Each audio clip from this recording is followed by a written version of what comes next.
coming up on Comcast Sportsnet California.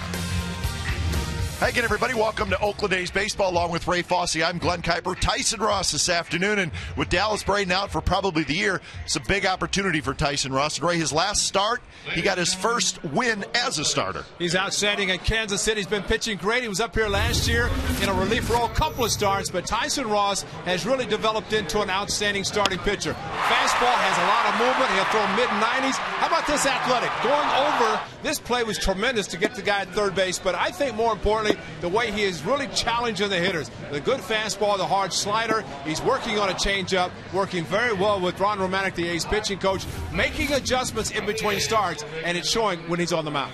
Well, the White Sox were not very good early, but they're starting to play better. They won 5 out of their last 6, and kind of the man who stays consistent in the middle is Paul Konerko. Another good start to the season for Konerko. Well, as Hawk calls him, Paulie, and Paulie is very strong. Home run hitter, no doubt. He has 9. He can drive the long ball. Last night we saw him go opposite field with some base hits, but just a tremendous leader in this ball club. He's not the captain, but he plays first, and they know that when he is hot, he can carry this ball club as he has done so far this season. Even though they don't have the record, Paul Konerko is doing his job. So good start for Konerko after hitting 39 home runs last year for the White Sox. So game 2 of the series coming up from the Coliseum. We'll have lineups and first pitch. It's the A's and the White Sox coming up.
A's Baseball on Comcast Sportsnet California is brought to you by AT&T and by Toyota. Check out the great deals at your local Toyota dealer today.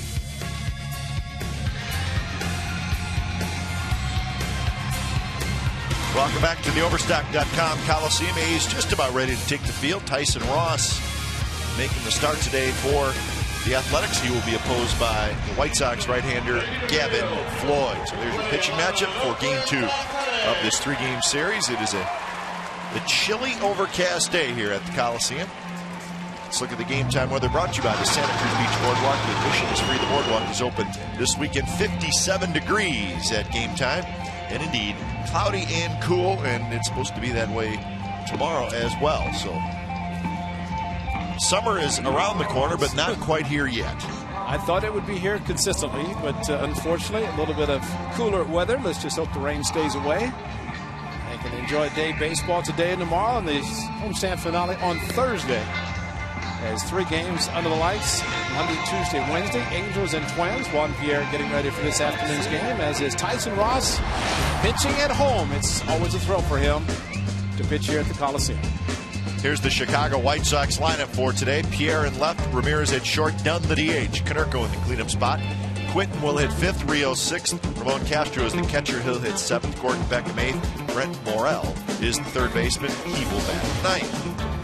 And as I mentioned in the open, this young man looks like he's going to get a chance to pitch quite a bit in the rotation with the surgery expected for Dallas Braden. But Tyson Ross had a great spring. And since he's been in the rotation, he's been pitching very well and showing the great athleticism, covering third base in his last start when he picked up the win in Kansas City against the Royals. Here's the A's defense for today. Sweeney in left, Crispin center, DeJesus in right, Kuzmanov, Pennington on the left side, Ellis Barton on the right side, Kurt Suzuki behind the plate. So the White Sox won the game last night by a final score of 4-3. So the A's will try to even up this series at a game apiece with one more to play tomorrow. So Tyson Ross stands tall on the mound, and first pitch of the ball game is in for a strike to Juan Pierre. Well, the White Sox saw Tyson Ross in the extra inning game back on the 11th of April. 3 innings that he pitched, picked up the win out of the bullpen. White Sox hitters who did face him saw a very good fastball, mid-90s, hard slider. But now they will see more of a two-seam fastball with a lot of movement. Well, he was nasty the night in Chicago. In fact, you don't say this a whole lot, but he was almost unhittable. And he had the great breaking ball going. But that was just a 3-inning stint. You look at the pitch selection. 18% sliders, 14% changeups. A lot of fastballs, and Ross has such good movement on his fastball, he likes to use it. 0-2 to Juan Pierre. You saw the differential between the changeup and the fastball, only about 6 miles per hour. 92 is the average speed, 86 for the changeup, which you'd like to see a little bit more. But again, when he wants to gear it up a little bit extra and get the fastball in the mid-90s, he can do that. But I like the fact that he's getting a lot of ground ball outs with the two-seam fastball.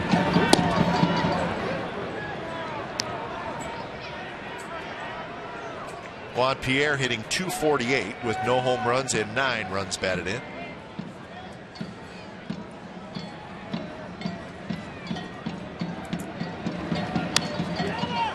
Rolled slowly toward first, and Barton picks it up, and that is out, number 1. Yeah, the Dodge Charger keys the game. Well, I'll put an extra one to keep Juan Pierre off the bases, and that's what they did, the first one. But Sox playing better, there's no doubt. The record is deceiving. A lot of baseball remaining. Tyson Ross, he looks like he's going to be a mainstay in the rotation, and the A's continue to be aggressive. A lot of that, of course, with Coco Crisp attempting to steal home last night. A move that maybe people looked at, since it didn't work, as saying, well, why would he do it? But it was more technique than anything that probably prevented him from scoring on a steal of home plate.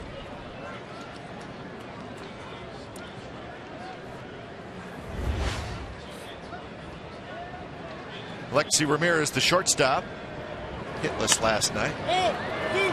Skies this one foul. Suzuki coming back, and he has just enough room, and he makes the catch. Well, Coco last night in the A's 3-run inning tried to make it 4 down the line. Watch the little stutter step right there. He stopped momentarily and tried to go around the tag by Kuzinski, but he admitted afterwards it's a great effort trying to go around the tag, but that couple of inches that he was out by, had he not stopped, had he started down the line and continued without the slight stutter step, as he called it, then he probably would have made it. As they say, the commitment, once you go, walk down the line, take off. He unfortunately stopped momentarily, and just enough. Still a gutsy move.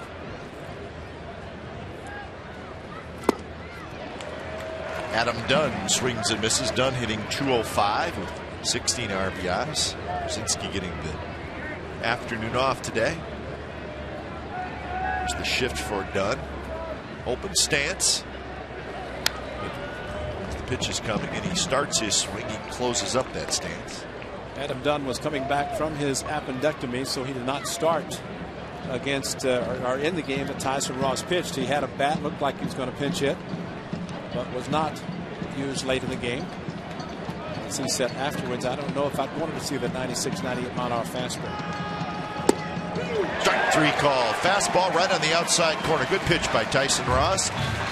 So he has a 3 up, 3 down, top of the first inning.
First inning. Let's check out the lineup that Bob Guerin sends out today. Chris Barton, Sweeney, Willingham, DeJesus, Suzuki, Ellis, Kuzmanov, Pennington. Willingham going to DH today. Sweeney will be in left. Gavin Floyd, 7th start against the Athletics. He's 3-0. Say the A's would like to beat him today. The tall right-hander has a very good live fastball, 2-4 seam fastball, along with other assortment of pitches. Success against the A's, but this is day baseball, as Henry Wolf said, and you never know what can happen. The A's, day baseball. .250 the average for Coco Crisp. He takes a strike. Floyd is 28 years old. He's a big horse, 6'6", 240 pounds.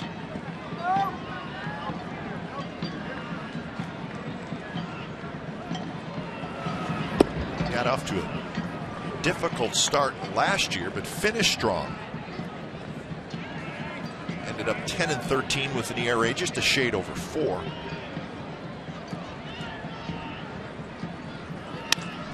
That's a base hit to right field for Coco Crisp.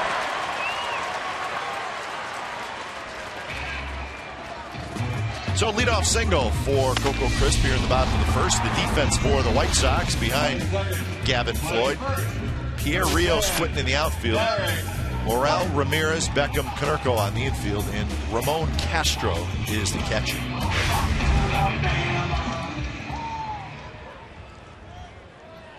So Derek Barton steps in.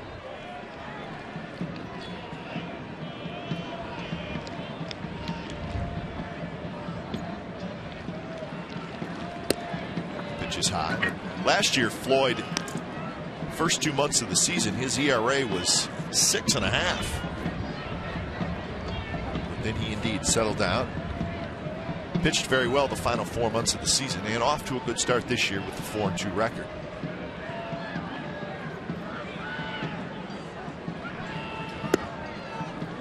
Using the slide step, Coco Crisp, of course, a threat to steal. Quite a scene in the A's clubhouse last night. You see the information on Floyd. Annapolis, Maryland, birthplace. Phillies draft choice, #1, first round. I thought it was interesting with, of course, Coco attempting to steal home, something that's very unusual in today's baseball, in a straight steal. You know how the writers just kind of hang around? Coco went to his locker en masse.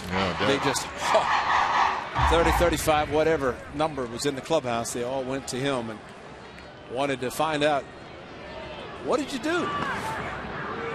He explained it. Couldn't explain it any more perfectly. The stutter step was the cause.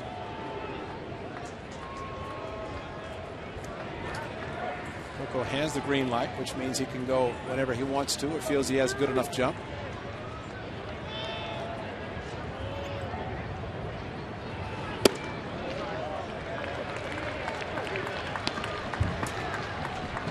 Now the slide step that Floyd is using and has used 3 pitches to Derek Barton, just not following through, and at the 6'6" frame, you use a slide step to quicken your delivery to the plate and don't follow through. Pitch is going to be up and out of the zone, which all 3 have. This one is in for a strike. So 3-1 to Barton with Ryan Sweeney in the on-deck circle.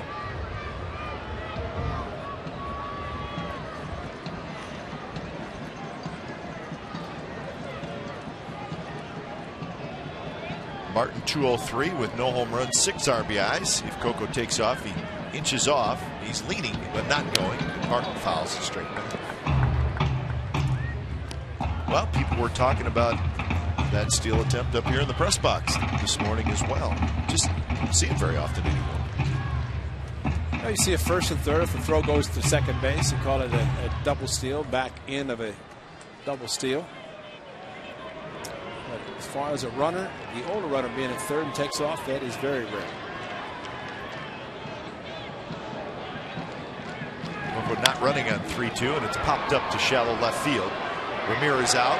Pierre in. Juan Pierre is going to make the catch. So that is out number 1. That gets us to our Ford right choice. May 3rd, 1980. Oh, it was Billy Ball, folks. Check it out. That's Wayne Gross. And that is the last A's player to have a straight steal of home. Now, you saw Dwayne Murphy there. That was later in the game. He stole home, but it was on the back end of a double steal. And you saw both pitches. Yeah, exactly. But especially the straight steal by Wayne Gross. The catcher was not able to handle the ball. Plus, he stayed back, unlike Brzezinski last night, who said he saw Coco coming down the line and went after the ball. 1980, the A's stole home 7 times. I think in 1969, Rod Carew stole 7 himself. Straight steal at home. Meanwhile, Coco Crisp still at first base. Ty Waller has been going over as he did after the fly ball to left by Barton, trying maybe to give the times. Kevin Floyd at 6'6", still very quick to the plate. Castro, a very good catcher. So with Brzezinski getting the afternoon off, they are not losing anything with Castro behind the plate. Sweeney takes a strike. So 1-1 the count to Ryan Sweeney. 362 is the average with no home runs and 3 RBIs.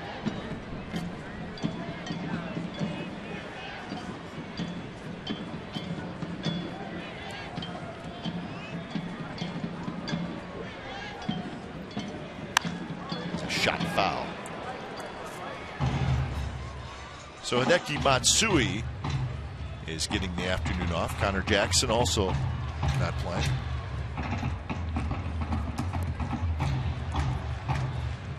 Josh Willingham, after his night off last night, he was serving his 1-game suspension.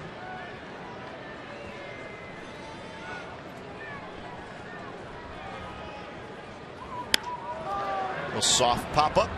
Going to be played at second on 1 hop. So Beckham had a decision to make. And he probably made the right decision. He should want to get a base stealer off the bases. But the out is recorded at second base. So 2 outs. Well, jammed him in it's high enough that for Coco, he had to make sure it was not going to be caught in the air. And waited to the last instant by Beckham to make the play. A little top spin on it, so he a little flipped to second. And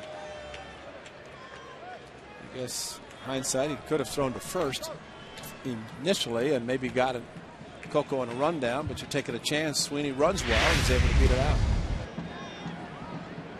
Yeah, he was talking about his delivery. Said it's coming there and you can't see it. So very good. See, I have the high set by Gavin Floyd. And that's what Coco was referencing with Floyd coming in set position. And as a runner at first with the back of the pitcher to the runner, you can't see where the ball is in front of Gavin Floyd. Sign, and then once he brings it up. Now, does he bring them down or does he leave them there? He leaves them. So Coco couldn't see it. Drill to center. Rios misplayed it, and it gets in for a hit. Sweeney will go to third, and Willingham has a 2-out hit, and that ball had some weird action on it. Knuckleball effect. Anything straight, or at least a straight variety of a fly ball, Rios is going to be able to catch it, but as it approached, if he had gone after it, he would have completely missed it. The slider, and it had the knuckleball effect, and watching Rios go after it right there, he thought, and then decided to hold up. And probably not a bad play considering 2 outs, because if he does panic and go for the ball and it misses it completely, Ryan Sweeney would score.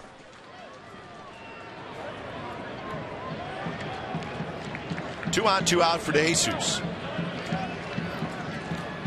Starting to see David DeJesus swing the bat better. He knows he got robbed last night by right fielder Quentin after the triple. Quentin cheated a little bit more towards the line and robbed him of extra bases. A couple of hits last night for DeJesus, including a triple. He's faced Floyd 35 times. He's 9 for 35. So with that note at the bottom by Josh Hood, it would be nice for him to get his 1,000th career hit and drive in the run. Yep. Gets his next one, he'll be only 2,000 away from the magical number.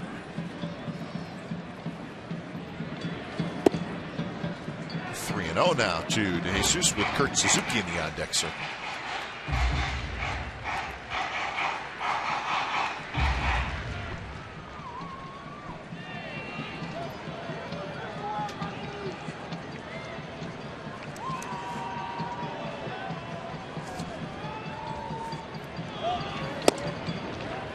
Pitch just missed inside, and the A's have the bases loaded.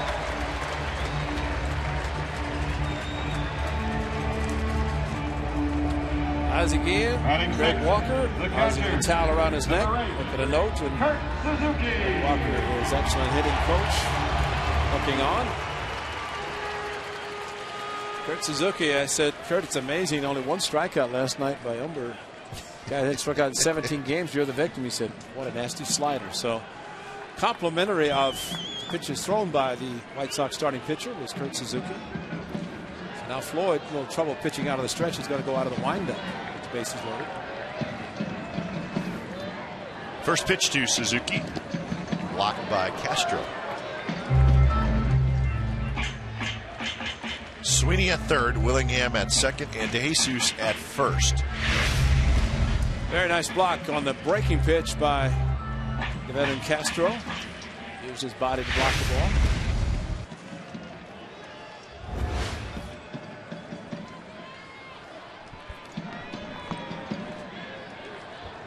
Outfield straightaway for Suzuki. A's trying to grab an early lead. Fastball right there for a strike, 92 miles an hour.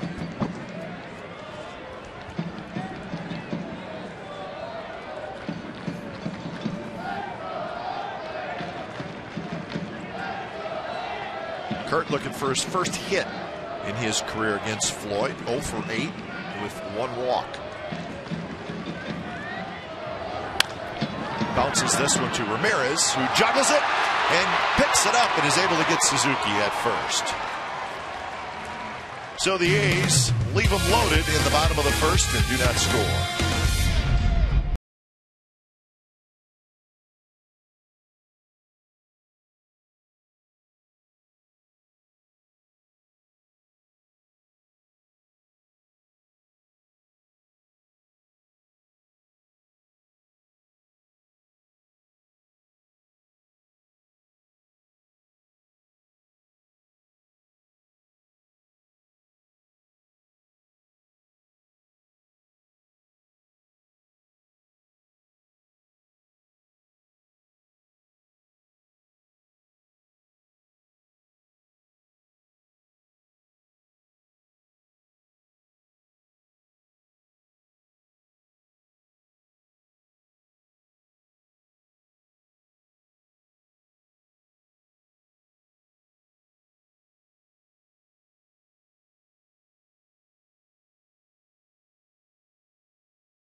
Ryan Sweeney made a play last night that I don't think anybody thought that he couldn't make it. This was a Vizquel drive to left field, playing very shallow, got up, made a perfect throw to Mark Ellis to get the hustling Vizquel, and then Kevin Kuzminoff, a great play over near the A's dugout. Great sliding effort, and especially in ultra mode as he made the catch. Great concentration. So a couple of plays on our Home Depot, doing more on defense.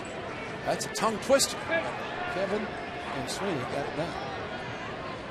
Konerko leading it off against Tyson Ross. First pitch to Konerko is outside. 324, 9 homers, 28 runs batted in for Konerko. 9th in the league in hitting. So tied for 3rd in home runs and 4th in the league in RBIs. Not this time, though, as he pops one into foul territory. Barton has it. 1 out here in the second. Well, just as our game started here, the Rangers and the Angels got underway down in Arlington. It is Heron and Holland, the pitching matchup there. Rangers won last night 4-1, so Texas just a half game behind the Angels. The A's a game and a half behind the Angels. The Mariners are 5 back. Mariners will be playing in Cleveland. That game is officially postponed now, right? They had rain in Cleveland today, so that game was postponed, and they will play it at a later date. Were there any rainouts last night or Thursday? Because what I read, when the A's were rained out Wednesday, it was the 21st postponement this season already, matching all of last season. 21 all last year. That's what I read. Now, it seemed like there would have been more, but definitely we've seen a lot this year. Yeah. But if that was correct, that's an unusual number of postponements already this young season. But weather has been brutal. There's no doubt all across the country.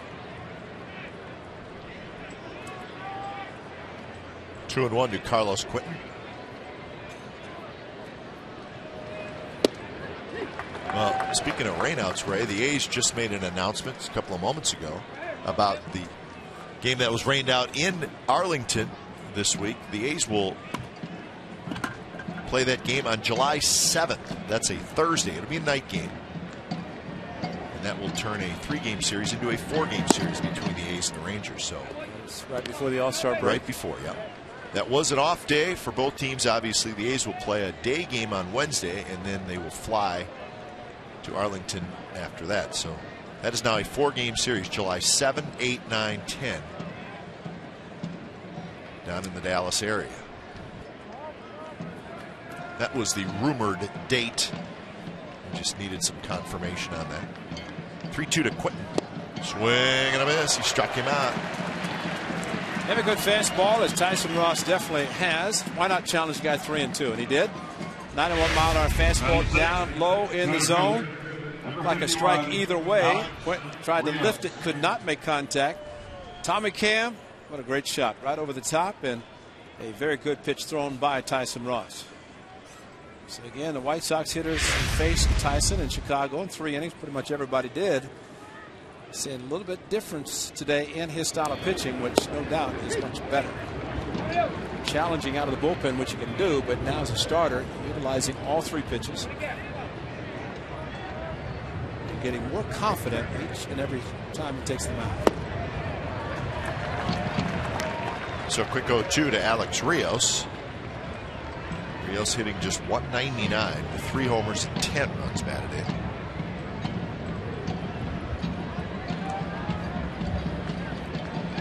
Swing and a miss. So Ross quickly disposes of Alex Rios. 3 strikeouts in the first 2 innings for Tyson Ross.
Wednesdays are back every Wednesday this season. You can get a Plaza Level, Plaza Outfield, or Plaza Reserve ticket, and they're just $2. Take advantage of this offer during some of the biggest matchups of the year. The Rangers, Angels, Yankees, and more. Get tickets for all bar $2 Wednesdays. Coliseum box office by phone 877-493-BALL. And to order online, you can visit OaklandAthletics.com. Next one is coming Wednesday. Minnesota Twins in town. They'll follow the Angels Monday, Tuesday night. So 3 consecutive night games. It will not be a getaway day game for the Angels on Tuesday. Maybe play at 5 o'clock like they did in Anaheim in the getaway day. Let's see where the Angels go. They go to Seattle after that night game here in Oakland on Tuesday night. Good breaking ball from Floyd.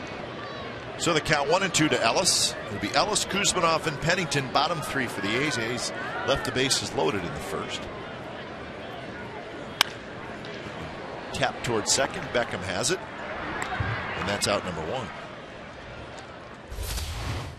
Well, it is Mark Ellis bat day today.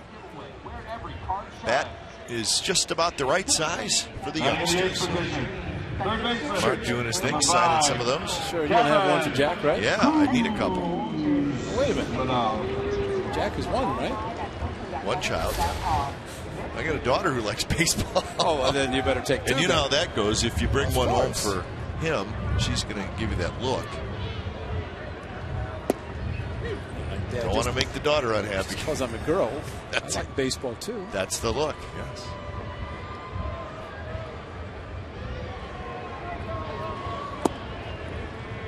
One and 1 to Kevin Kuzminov, 205, 3 homers, 12 RBIs for Kuzminov. Had a sac fly in last night's game.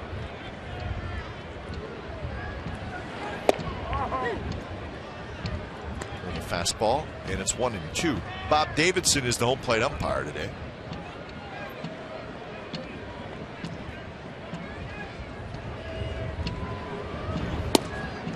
Hunter Wendelstedt is at first, Brian Knight at second, and Jerry Lane, the crew chief, is down at third. Well, the slider that Gavin Floyd just threw to Kevin Kuzminov is one that he likes to lay off because it's a pitch that's very vulnerable considering his setup. That is a slightly open stance with the bat back already in the ready position. There's not a lot of movement. Kevin Kuzminov, we saw that last year in his first year with the A's.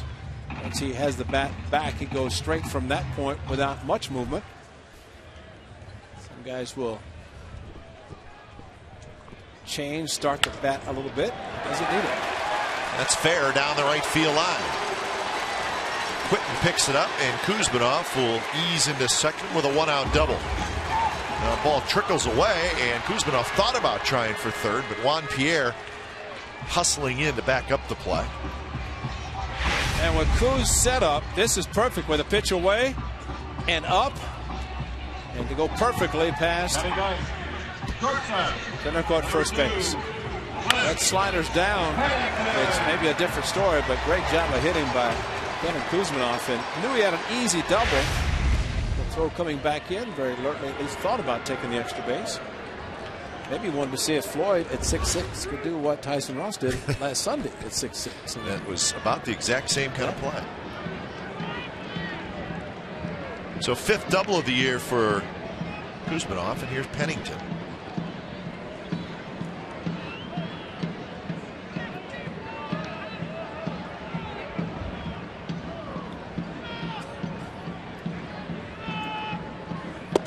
Fastball for a strike to a shortstop. Pennington 1 for 2 last night. He was also hit by a pitch.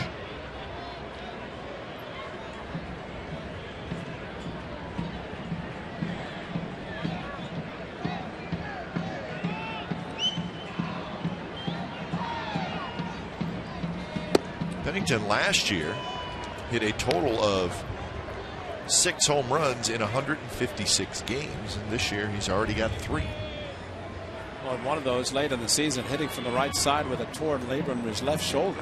Very difficult for him to swing from the right side.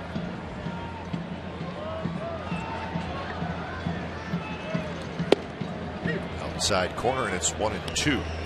Pennington, 6 homers and 46 RBIs on 2011 season. You can imagine Cliff going into the offseason knowing that he's going to have surgery, which he did, his left shoulder, and then do the rehab and be ready to go this spring. And he said it didn't take him long, especially this spring, to be confident 100% that he's ready to go. Breaking ball just stays a bit high.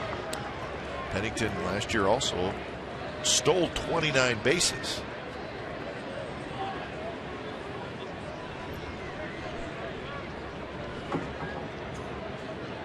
Two and two is the count. Outfield straightaway and shallow for Pennington.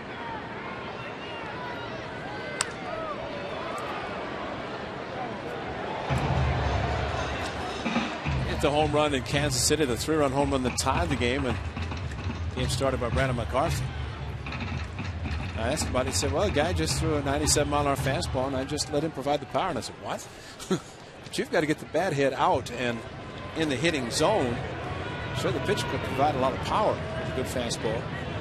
Just a picture perfect swing, dropped the head of the bat. Next thing you know, it's in the bullpen, the A's bullpen at right field. Konerko can't get it. Beckham knocks it down, can't find it, and Kuzminov's going to try to score, and he is going to score.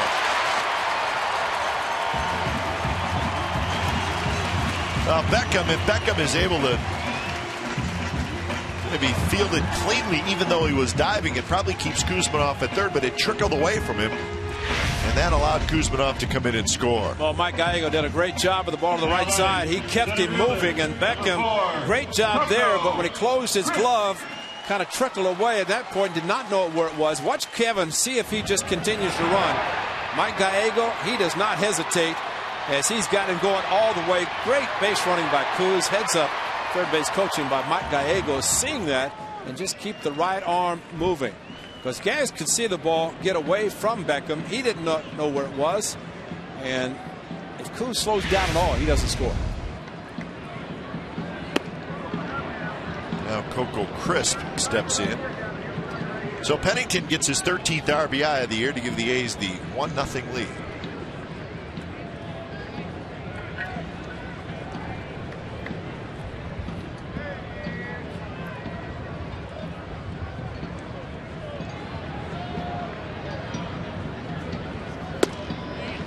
Mentioned the 29 steals last year by Cliff Pennington. He's got 4 this year, but he's been thrown out 5 times.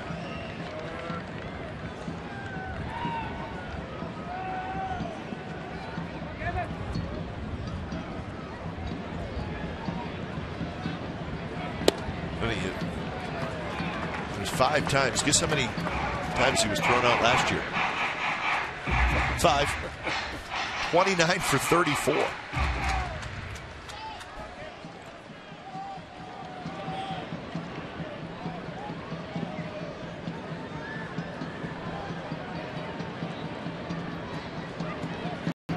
Coco Crisp shows bunt. He's trying to maybe distract Floyd a little bit on a 3-0 pitch, but it's in for a strike. If you think about it, it's become a pitching era where you're like more in the pitching and defense, but that also means you're going to try to have a better move to the plate, keep the runners closer, try to eliminate having a guy get in a scoring position with a stolen base. And if you can keep Coco at first, with 6 pitches thrown to Derek Barton in the first inning, that's saying something about the move of Gavin Floyd, at least his delivery to the plate. But I think it's all encompassing as far as you try to minimize. See the aggressive base running by Kuzminov. Mike Gallego got the arm going to try to score him. Every run is so critical. You don't sit around waiting for a big 3-run home run anymore. 3-2, and that's a base hit with the runner moving. Pennington is going to head for third. The throw comes in, cut off, and the A's have first and third with 1 out.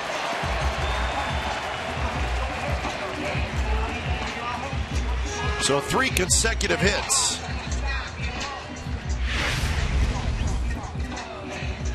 With Coco swinging the bat right back up the middle. Cliff Pennington read it with the ball in front of him, and he went to third. Throw back in from Rios as the shortstop Ramirez had to go down to his knees Cliff heading on the third base. Waiting for the instructions from Mike Gallego, but talk about the ball trickling away from Quentin in the outfield. Ramirez had to go to his knees and backhand the ball. And that could have trickled away, and Pennington might have been able to score then. The A's have 5 hits in the game. Here's Barton. But talking about the stolen base, that's one of the things the A's did very well last year. Not only did they steal a lot of bases, but their percentage being successful was 80%, and that's very good. It has not been that good this year. Lofted to center. Rios back a little bit. He's got it. Plenty of time for Pennington to tag up and come in and score. So Derek Barton gets the sacrifice fly, and the A's lead 2-0.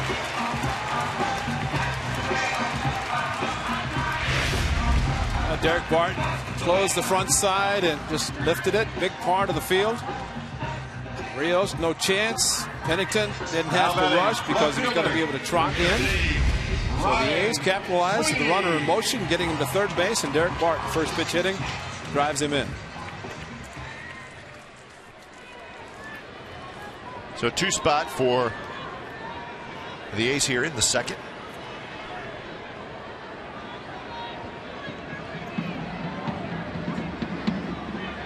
Pitch to Sweeney is in first strike. Watching Coco Crisp in the dugout explaining, kind of demonstrating the move by Gavin Floyd. To see now that he's at first, if he's read something and can try. 2 outs, good time to try to get in the scoring position with the stolen base.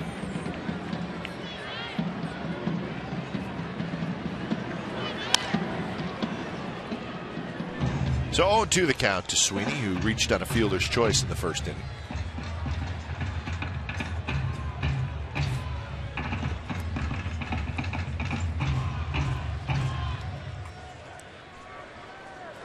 Sweeney, a 7-game hitting streak. Here's your winning pitcher from last night, Phil Humber.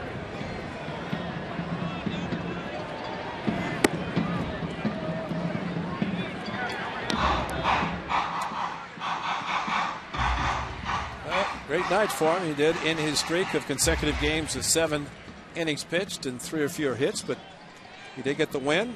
He gave up 3 runs. Brandon McCarthy gave up 4. Only 2 innings of scoring for both teams combined.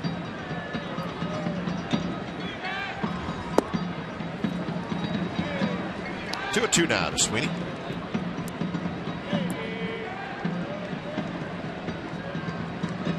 A lot of pitches for Floyd so far in the game.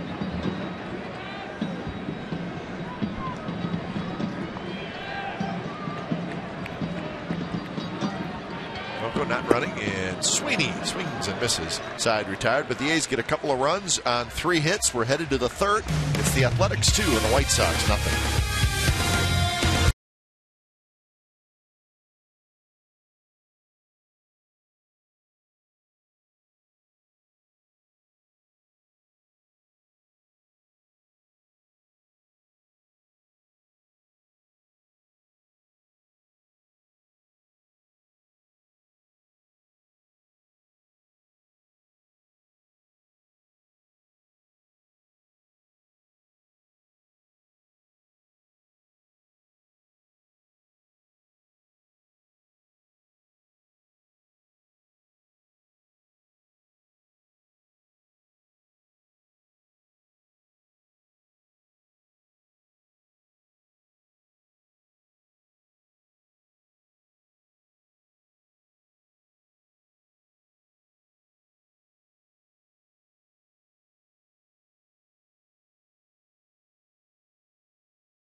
has 6 people. Suites include a set food package featuring waiting sliders, hot dogs, popcorn, and beverages. All this for only $99 per person. For more information, call 510-638-GO-AGE or visit oaklandathletics.com/mini-suites.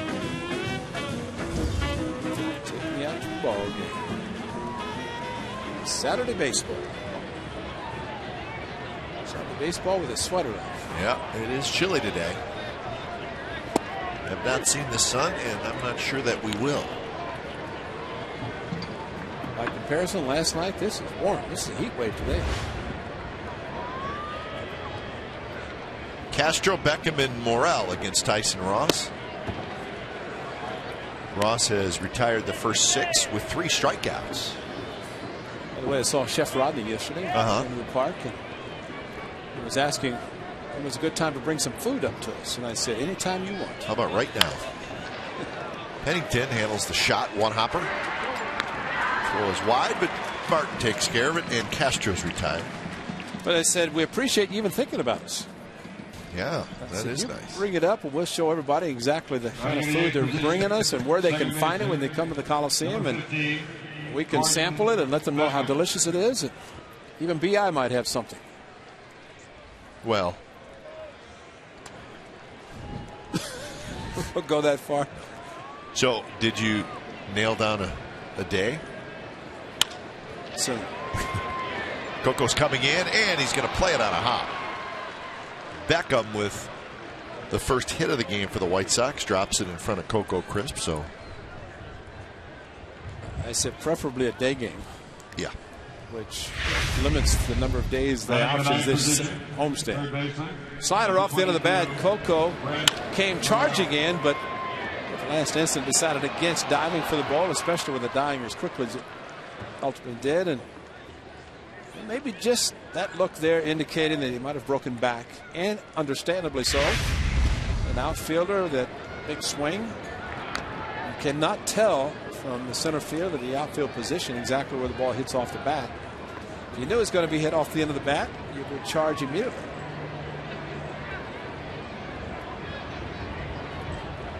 So here's the 9th place hitter, Brent Morel. Bunsen, he pops it up.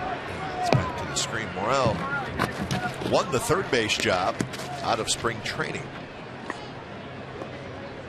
but he has not necessarily held on to the third base job. Hitting just .222 with no home runs and 8 RBIs.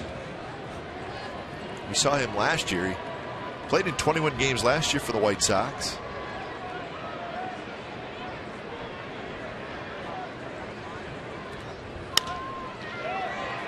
This one's to right where DeJesus trots in. He's got it. So that's out number 2. And we'll head back to the top of the order and Juan Pierre.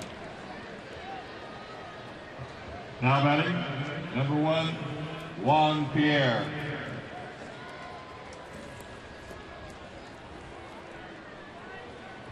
Pierre grounded out to Barton in the first inning.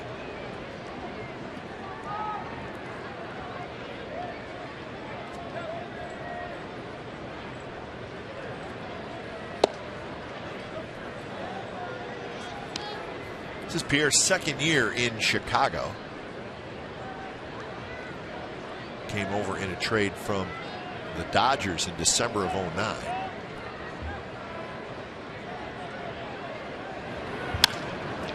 Barton has it right near the bag. Side retired. So a 1-out hit. If Beckham is stranded, we're going to the bottom of the third. It's the 2-0 A's with the lead.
Comcast Sportsnet California is brought to you by Cache Creek Casino Resort. Cache Creek's Heat Wave giveaway. Win cash prizes, match play, and more every day. Visit CacheCreek.com for details. Hayes up 2-0 on Gavin Floyd. Bottom of the third. Willingham, DeJesus, and Suzuki. He's with 5 hits against Floyd in the first 2 innings.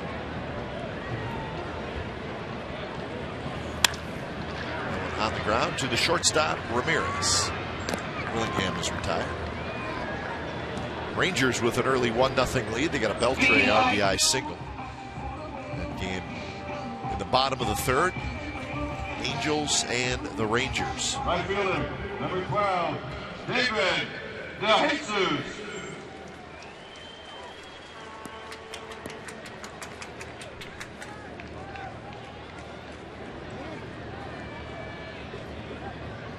So here's DeJesus hitting in the 5th spot for the A's.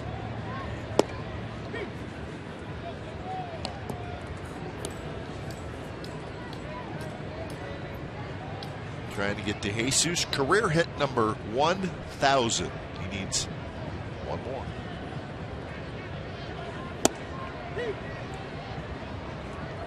Floyd seems to be a much better pitcher out of the windup, and of course a little bit of a trouble in the first inning.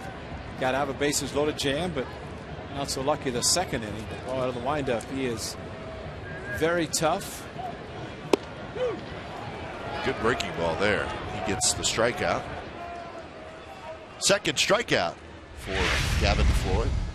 Well, no concern, nobody on base, and he just dropped a perfect 12-6 curveball to David DeJesus, and not much you can do with the back door breaking pitch.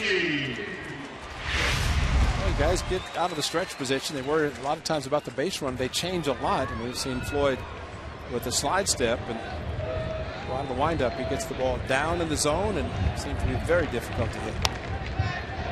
Check swing, just foul. You saw the pitch breakdown there. 30% curveballs, 20% sliders. So half of his pitches are breaking balls, and that's a lot. And he has a good one. Brett Anderson a lot like that. Very good breaking ball, slider and the curve, and he throws both of those a great deal. Don Cooper, team coach.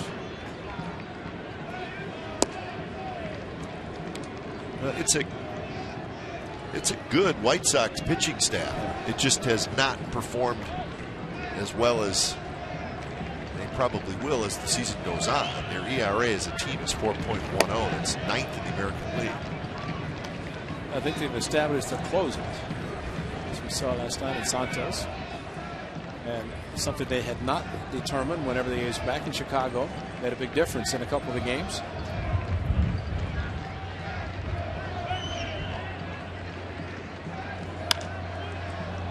Down the right field line, but foul. Suzuki grounded out to short with the bases loaded to end the first inning.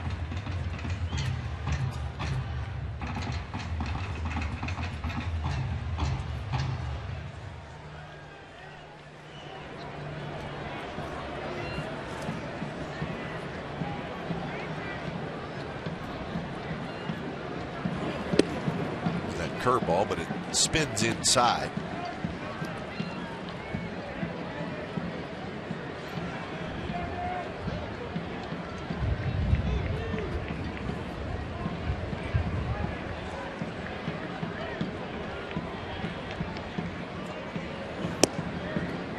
Suzuki takes the walk. Close pitch, but outside. So that's walk number 2 from Floyd. Now batting, second baseman, number 14, Mark Ellis. Now Mark Ellis' bat day has got to be something special we get from the second baseman today. Maybe he could take up one of the bat giveaways. Yeah.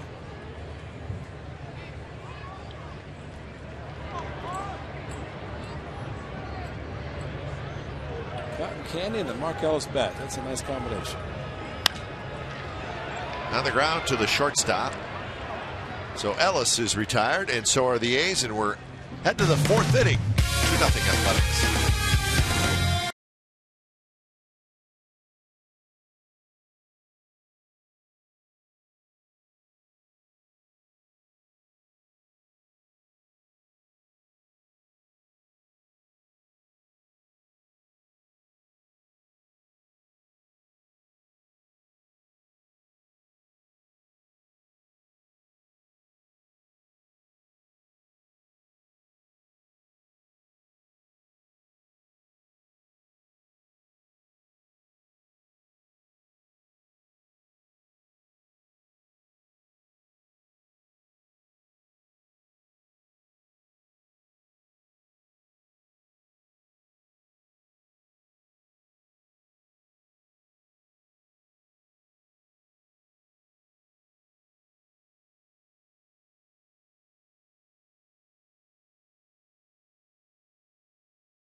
Farmers Insurance Report Card. Most games at second base in Oakland A's franchise history. Dick Green at the top. Mark Ellis, 1,000 career games at second base. Some other names on there we recognize: Tony Phillips and Mike Gallego.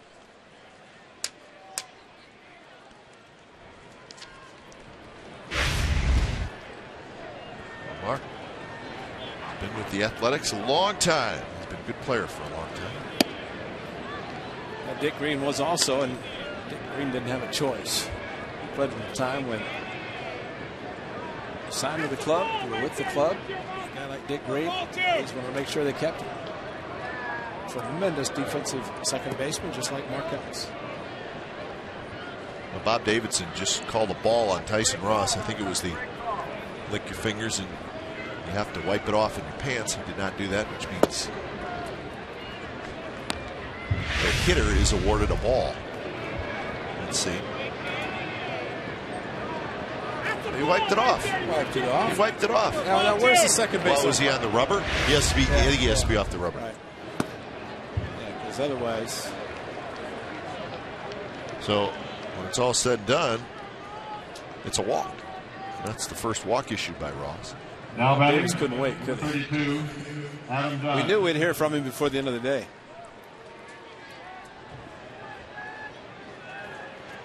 You have to be off the rubber, then you can put your fingers to your mouth, but you have to wipe it off in your uniform somewhere. So here's Adam Dunn, who has struck out looking in the game. And the first pitch to Dunn is inside. So Dunn is 0 for 5 with 4 strikeouts in this series.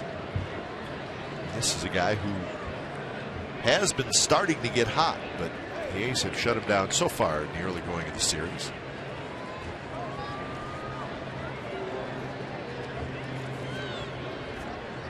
He will strike out a bunch, folks. But make sure those bats are okay.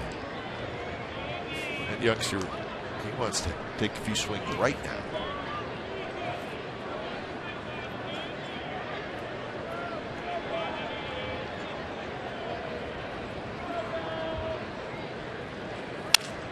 Dunn rips one down the right field line, but it's going to be foul. Adam Dunn is tied with Yogi Berra on the all-time home run list. 358 home runs. That's number 74 on the list.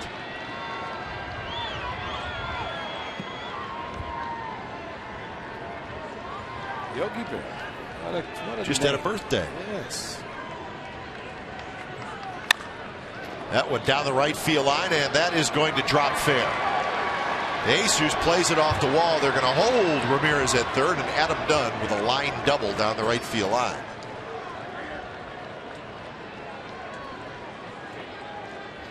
So second and third, and nobody out for the Sox. Off-speed pitch, and Adam Dunn is very strong. He could get fooled, but just hook it, and hooked it this time. Not enough to get it into foul territory. Plenty of inside the line, down the right field line. He was thought about trying to run, but I don't know that there's anybody out. You know, let's just hope that the second pitch that was called a ball because he didn't wipe his hand. There's a 3 pitches actually to Ramirez, and now he's in trouble with the heart of the batting order of the White Sox. So Konerko to hit.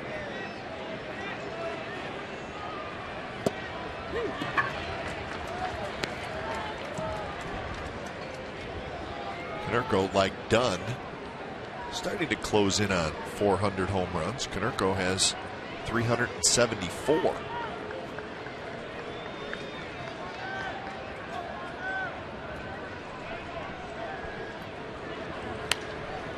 And a quick 0-2. Ross did his job of getting ahead of Konerko with Carlos Quinton in the on-deck circle.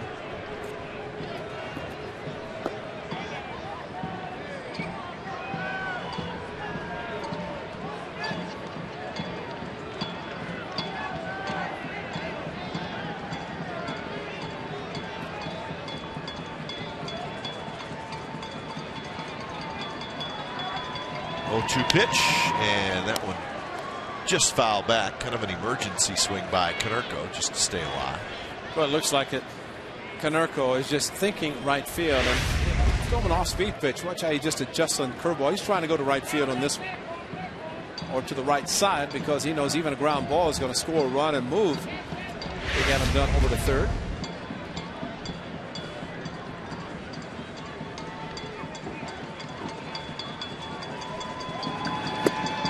Runs the fastball in on Konerko. See a hitter do that. A tendency to want to challenge him with a good fastball, and it's what Kurt Suzuki called for inside. Just could not find the strike zone. How about that after an 0-2 count? Konerko, probably because of swings like we just saw, where he's able to foul tough pitches off when he's behind in the count.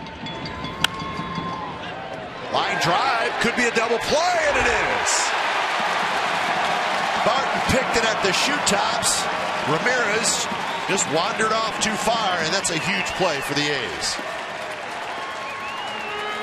There's no doubt Ramirez was going to go on any contact to the right side, but he had to make sure the ball was on the ground. It was not. Great play. See, the first base umpire, Hunter Winter, said immediately lifting the right arm indicated he's out, and then the strong throw by Derek Barton. And Ramirez didn't even look like he wanted to get back to third. Just kind of shut it down, but very good play by Barton. Why would you be going anyway? Exactly. Because he probably thought if it's a ground ball, he's going to score. But if it's on the ground, he's going to score anyway. But just so happened that Konerko hit it too hard. Fortunately for the A's, and right at Derek Barton. So big play, and here's Carlos Quint now, 2 outs. Dunn still at second.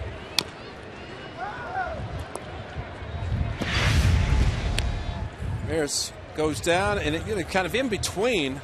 And if you're in between like that, you don't even go. Because the way the ball was hit, if Derek Barton had short hopped it to call it on the ground, he would have been out at home. Yeah, he would have gone home easily. Yeah.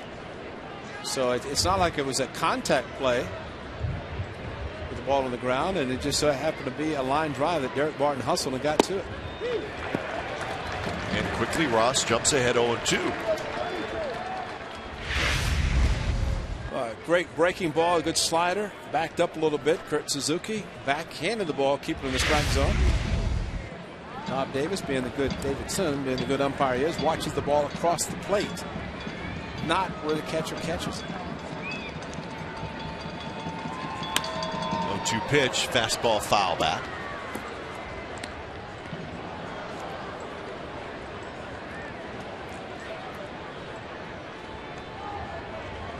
Quinton struck out swinging in the second inning.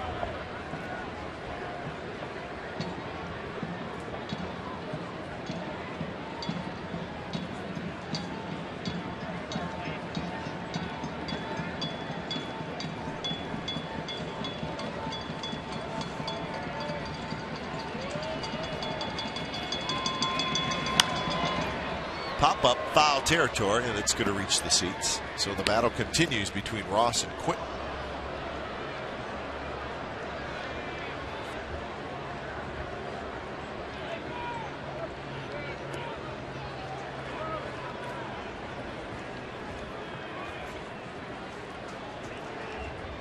Tyson Ross takes a walk back behind the mound. Licks his fingers, wipes his hand.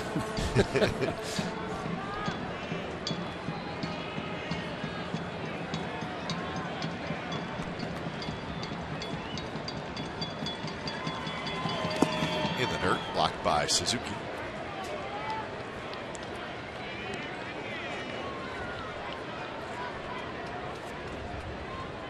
.46 pitches for Ross. Share of them coming in this inning. Oh yeah, because he didn't have but 30 in the first three. 11, and an 8-pitch third inning. Quinton lays off that one, 2-2.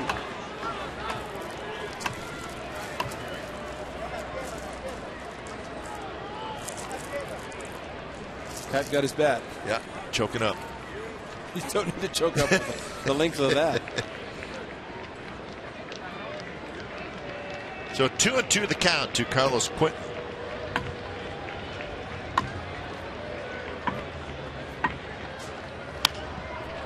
Rolls one foul, so Ross tried to come in on big, strong right-handed hitter.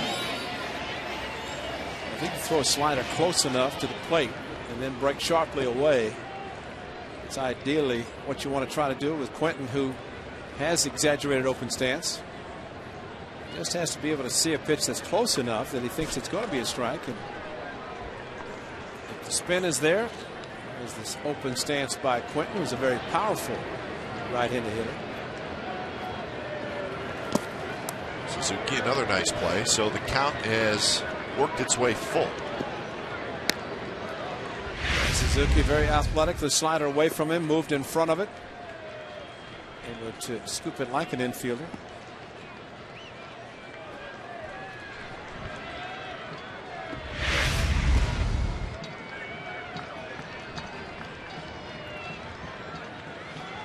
Might as well throw him the same pitch. Yep.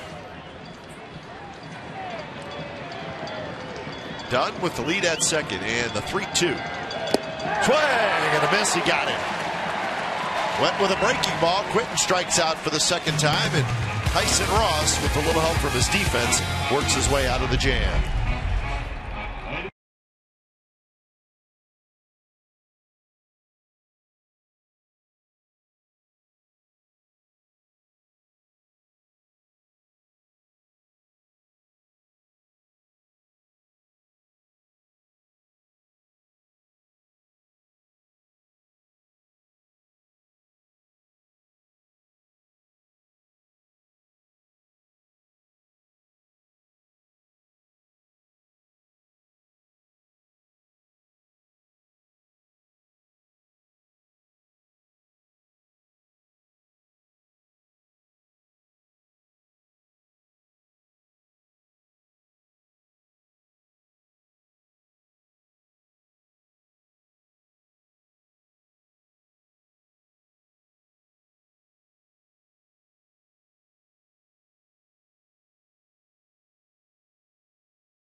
TNT, who are the 4 players in Major League history to have a stolen base in 4 different decades. Kevin Kuzma. That's Omar Vizquel. That's a hint. And here's Kevin Kuzminoff, bottom of the 4th. First pitch slider, a strike from Floyd. 2-0 A's. They scored both their runs in the second inning.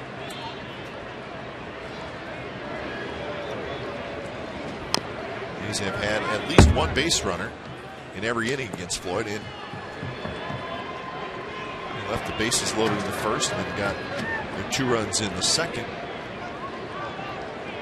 That trivia question, you almost have to look at someone who's played 20 years in big leagues. And it has to be the last year of one decade. It would have to be 20, yeah. And then 20. It would have to be a shade years. over 20, yeah. Yeah, and then the beginning of the next. Like take Ricky Henderson, for example. Got up in 79, right? You make it 79? So in the 80s, in the 90s.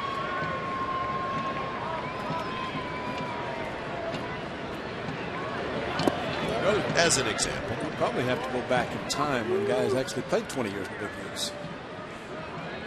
Which, at one time, the pension in the big leagues, 20 years max. There's so few players playing 20, they reduced it.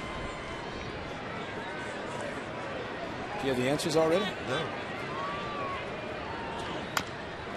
Kuzmanov dribbles it foul. I think George Brett played in 4 decades. Wasn't a big base stealer, but he snuck one in there. Well, George came up in the 70s, right? Early 70s. Maybe late 60s. Maybe. Beckham has it, and Kuzmanov is retired. Here's our McDonald's true story. We've been talking about the steal of home. This was June 13th, 2008. It was the last time it happened against the A's, and it was Omar Vizquel. And it was not even very close. Greg Smith kind of forgot about Omar, and Omar, sneaky that he is, snuck in there. Well, you know, the interesting in watching that, he took off down the line as Greg was going into the stretch position. Yep. And he made it easily. So that was the bad news. The good news, that was the only run the Giants scored, and the A's won the game.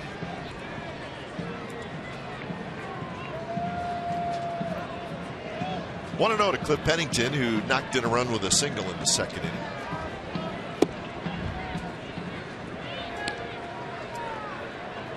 Angels have tied the score in Arlington. It's Angels 1, Rangers 1 in the 4th inning. Heron and Holland squaring off.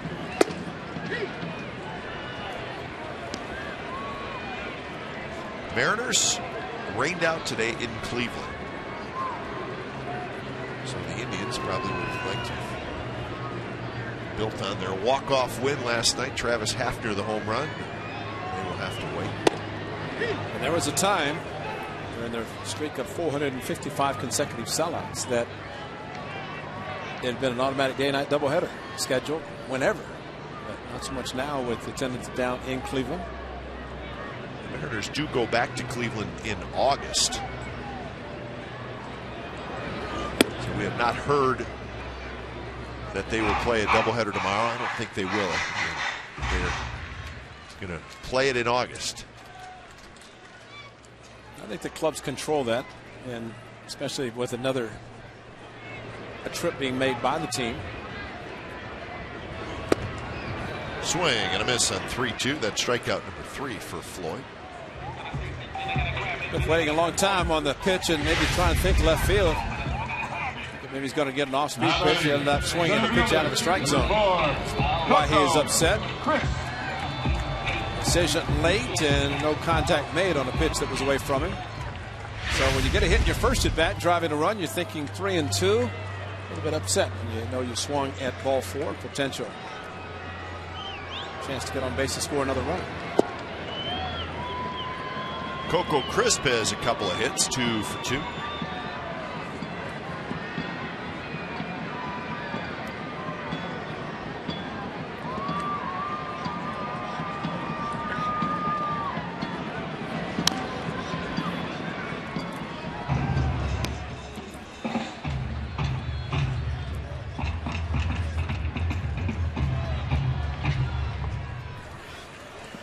Only one night game in the American League. It's the Red Sox and the Yankees. Everything else is underway.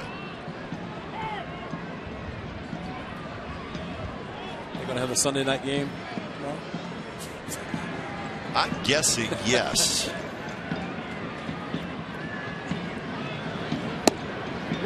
Say, well, let's look at some of the other games that are on the schedule, but that really, that Sunday night game. Love the Red Sox. Well, if they want to extend, have a 4-hour game, that's the best way to do it because those two teams play long games. Yeah, you know what? That's torture to me watching those two teams play. I mean, they're both very good teams, but it just is odd. Dallaire just confirmed it is Lester against Garcia.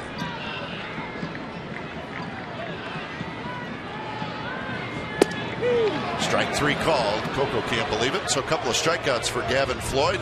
We're headed to the 5th inning. A's 2, White Sox nothing.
tonight at 10:30 on our sister station Comcast Sportsnet Bay Area. White Sox A's highlights. Sharks getting ready for Game 1 of the Western Conference Finals. They'll be in Vancouver. Game 1 will be tomorrow night. So highlights from that Angels-Rangers game. Damon Andrews, Dave Benz will host. Fifth inning from the Overstock.com Coliseum with the White Sox and the A's hooking up in Game 2. 2-0 Athletics. There's a shot to left field, and that's a base hit for Alex Rios. So Rios is aboard, and second straight inning that the White Sox have had their leadoff man on. 3-pitch strikeout for Rios in his first at bat. First pitch strike in this one, and then Now batting, fastball down. number 27, A pretty good low Ramon fastball hitter for Rios. Castro. Well, Tyson's really very little experience throughout his major league career, but does not seem to panic whenever he gets in situations, as was the case last inning. Second, third, nobody out. Gets out of it without allowing a run to score. So in Chicago in the 3 innings of relief, I think was on the line, handled it very well.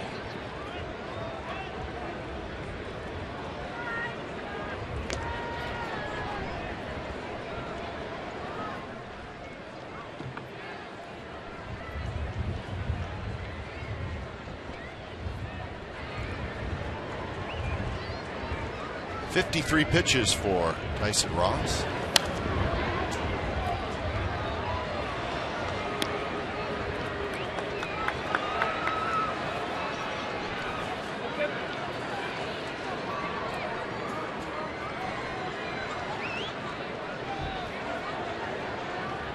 Ramon Castro grounded to short in the third inning. Ross would take one of those ground balls right now.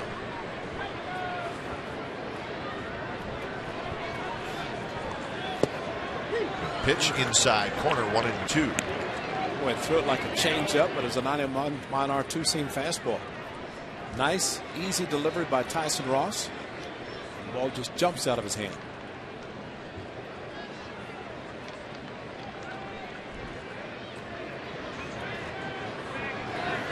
Castro went around, and that's the strikeout. Number 5 for Ross. Check swing slider, and 91 two-seamer inside, then it goes away with the slider. Now batting, number 15. Delivery, and the result almost like a splitter. Interesting conversation with Ron Romanecki, his pitching coach, and talking about the grips that these guys have on certain pitches, and that might have been one that Gio's throwing. Michael Wirtz, the hard slider, looks like a splitter. It's the way they throw and release the baseball. Downward movement.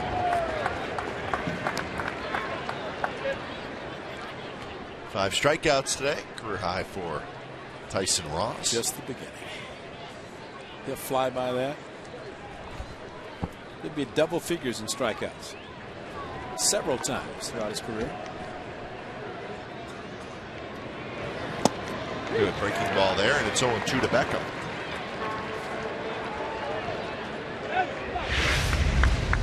Another different type of slider here. The result same. It's a strike.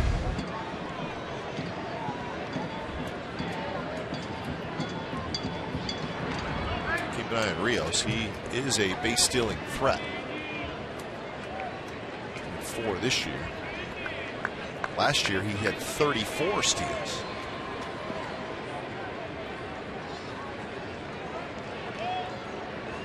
Oh, 0-2 to Beckham, who had a base hit in the third. Lays off that breaking ball. 1-2.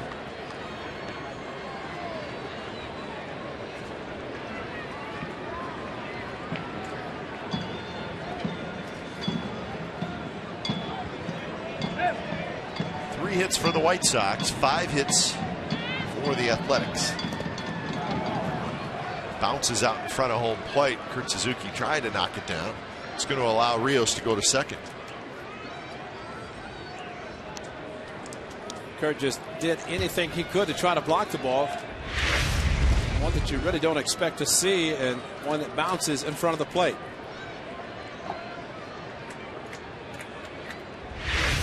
emergency block. Didn't work out. Got too far away from him. So runner in scoring position for Beckham.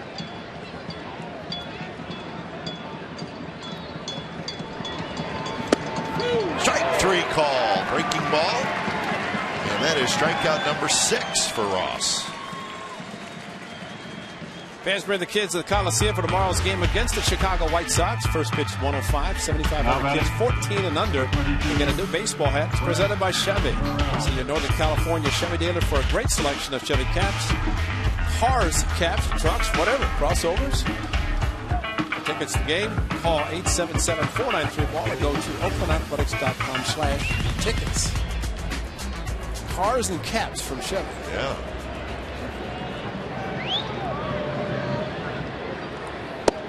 Baseball bat today. Like that. Stars and Stripes caps. Not even the 4th of July. Memorial Day coming up soon, and that would be the Yankees in town. 4th of July, also the A's are home. Brent Morel, the hitter. Would you wear one of those hats if you put a headset over? No. Would you? We're patriotic. I didn't ask you if you were patriotic. I asked you if you wear one of those hats. Is that a real hair deal? Is that's real? No.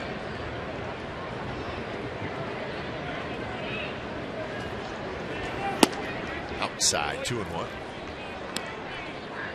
I may wear it like to the parade or something. Danville Just Parade? hanging around, yeah. Maybe not. Somebody would take your picture. Yeah, I know.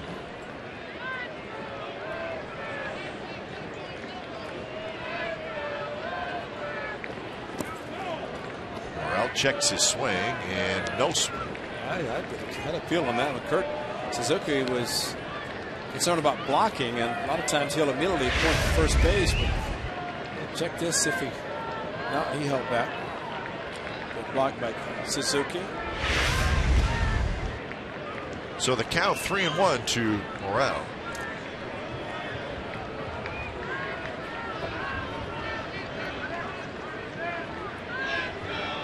And the pitch, swing and a miss, went right to the hard stuff, and he gets it by Morel. So full count. Rios at second with 2 outs. 3-1, and there's a 92-mile-an-hour good fastball right over the top. But you saw it with Quentin, 3-2. He went back to the slider last inning, got him swinging and missing. And Morel, maybe not so much the slider, but a challenging fastball. And he shoots one to the right side, but Ellis is there. And Ross works his way out of the jam again. Runner stranded in scoring position. We go to the bottom of the 5th, 2-0 Athletics.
lead over the White Sox. 0-3-0 for Chicago, 2-5-0 for the A's. Barton, Sweeney, and Willingham against Gavin Floyd.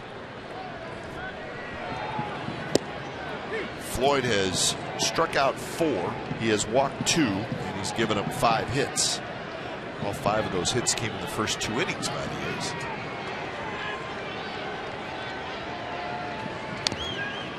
So Floyd, good breaking ball when he jumps ahead 0-2 to Barton, who fly ball to left in the first, sacrifice fly in the second.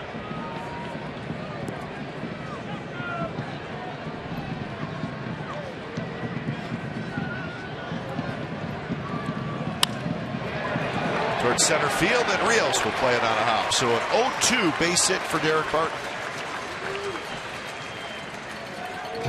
Here's our AT&T trivia question today, and the answer: who are the 4 players in Major League history to have a stolen base in 4 different decades? Now batting left fielder, number 15. Who is Ryan Ted Williams, Ricky Sweeney. Henderson, Tim Raines, and Omar Vizquel.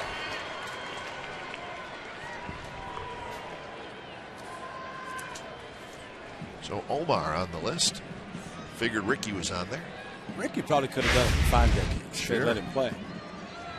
Matter of fact, Ricky would probably come out right now. Ricky could steal a base. High fly ball, center field. Rios back a couple of steps. Sweeney is out.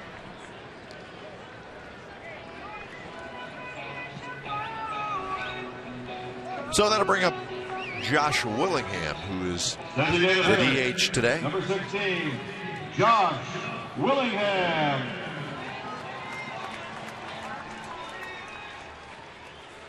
We were talking about that Red Sox-Yankees game.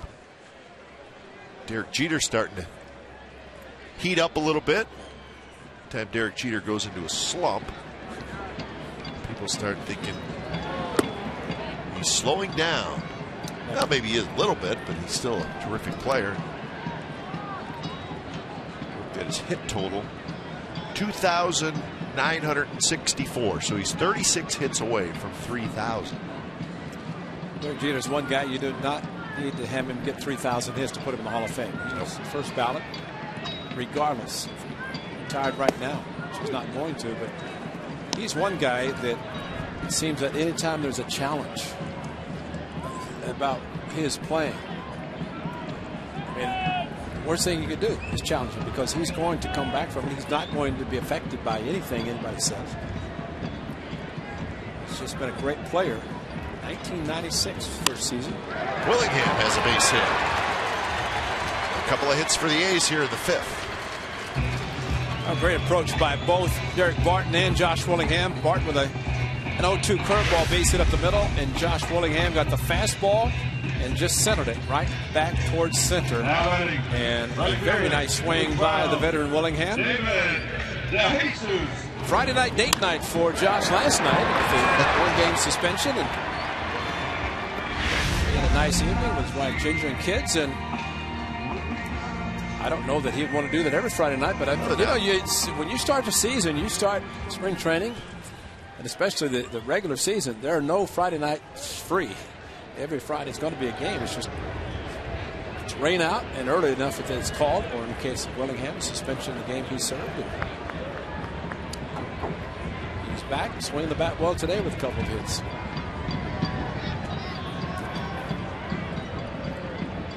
DeJesus a walk in the first, a strikeout in the 3rd.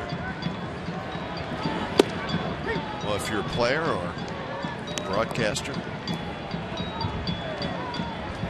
get used to having a Monday off or a Thursday off, because those are the 2 days that you will get off periodically throughout the season. And if you're on the West Coast, plan to be on a plane. That's true. Because most of those off days will be traveling somewhere. 1-1 to DeJesus. The A's are 2 games into that stretch of 20 consecutive games. Good time for the A's to get above the 500 mark. They stand at 500 right now and start building on it. Got 2 over, then drop down back to the 500. The A's Next off day will be Thursday, June 2nd. And as Ray said, we will spend it on an airplane heading to Boston.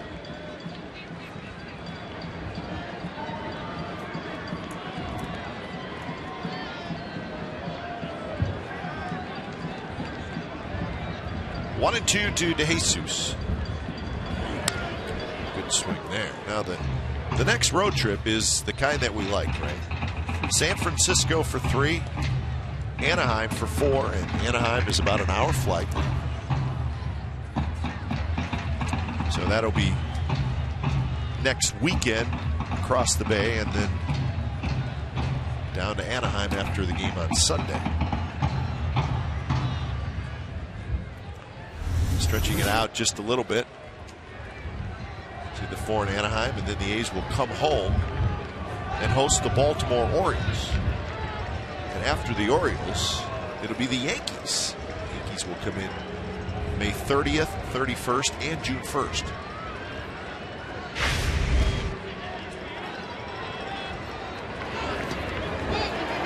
Bounces up in the air. Castro picks it up, but the runners were moving and they make it easily. Well, what a great job of secondary leads by both Barton and Willingham to be able to take off as soon as the ball hit the ground. They got the secondary lead, and you always like to see that motion towards the next base. Castro did a good job keeping it in front of him, but actually it was Morel, the third baseman, pointing towards second. Look at Barton off second base. He knew nobody was paying any attention to him, and he didn't have to slide going in. So great hustle by the two base runners, and now the infield has to come in.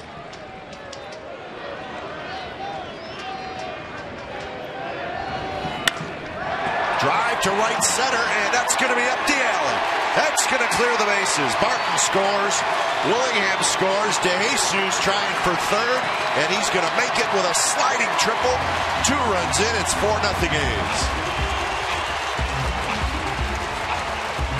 So not a bad way to hit the milestone of 1,000 career hits.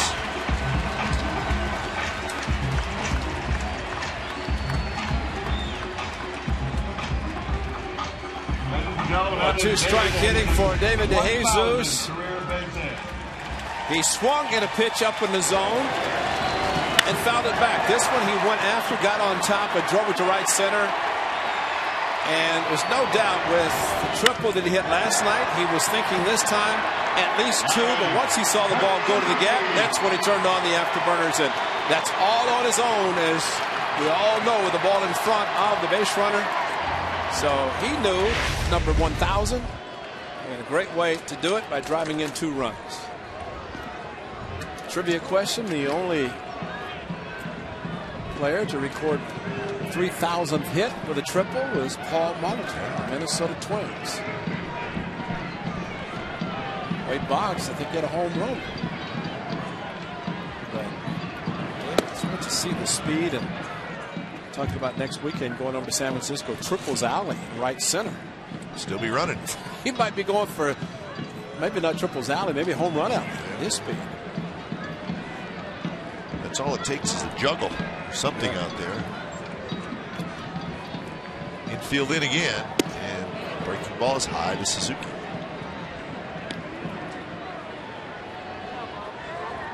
Don Cooper's going to pay a visit to his right-hander.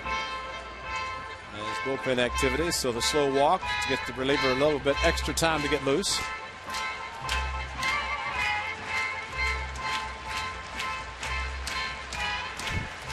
Tony Pena starts to throw.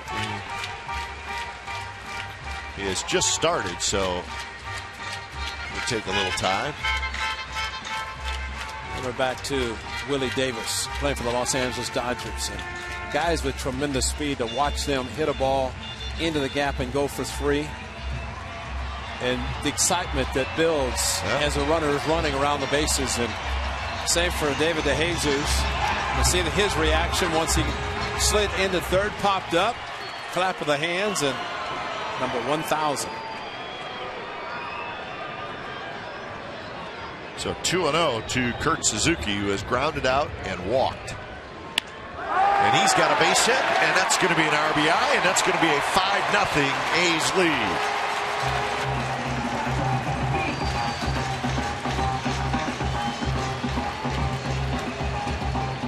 Well, I hope David got the baseball after the 1,000th hit. More likely he did. But a happy right fielder. A couple of hits for him today. We saw a couple of hits last night.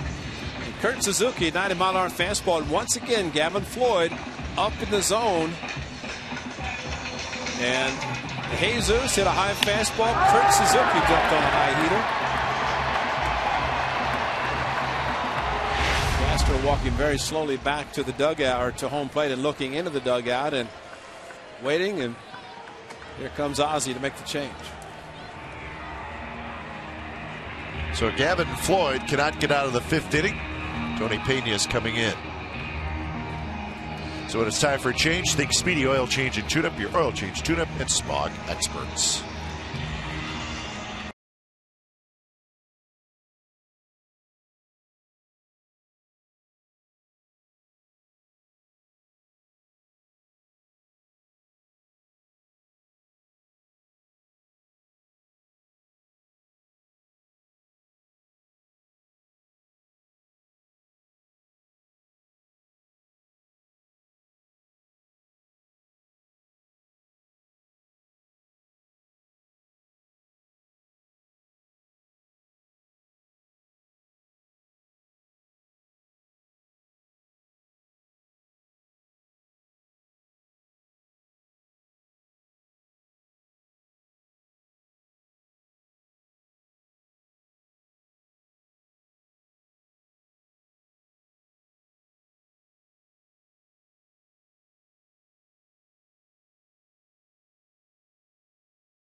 One of the Sharks Canucks Western Conference Final. Change the channel to Comcast Sportsnet California for Sharks Playoff Central.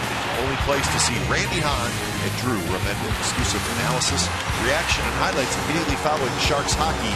That game versus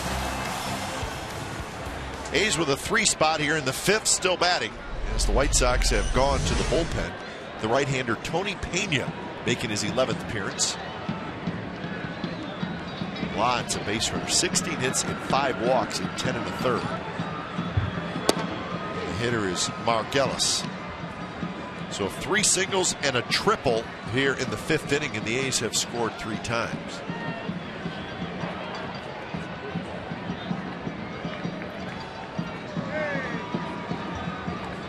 Gavin Floyd, 3-0 career against the A's, and nice to see the A's score early and often against it. Crooked numbers in this game.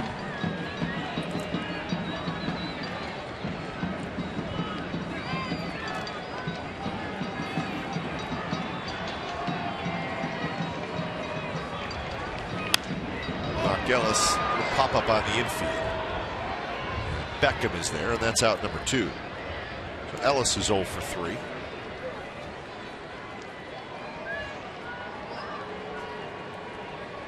And Kuzmanov will hit. Now batting, third baseman. Kuzmanov. Number 5, Kevin. It's a good effort. Very good effort.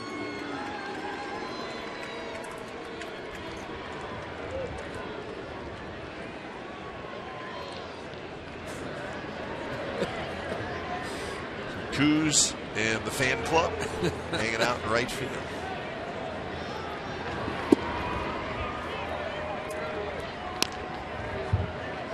Just happy to see Kuz in the lineup. So are we. So is Kuz. That's right. Double and scored in the 2nd did Kuzmanov, and then grounded out to 2nd in the 4th inning. So 1 for 2. Breaking ball fouled it back.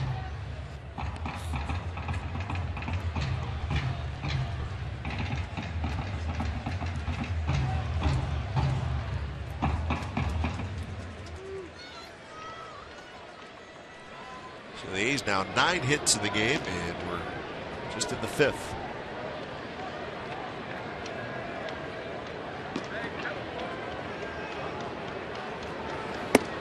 Upstairs, 2-1 the count. 95 miles an hour for Pena. So did you figure out the pitching matchups for next weekend in San Francisco? Nothing official, but Cahill's pitching tomorrow. Lincecum's pitching tomorrow. So no off days. They're pitching off Friday. days. So we could have a dandy on Friday night at AT&T Park if all holds true. Cahill and Lincecum. How about that? And Brett Anderson and Gio, right? That's right. Yep. Those 3 starting for the Athletics. And again, it's not official, but that's just the way it lines up right now.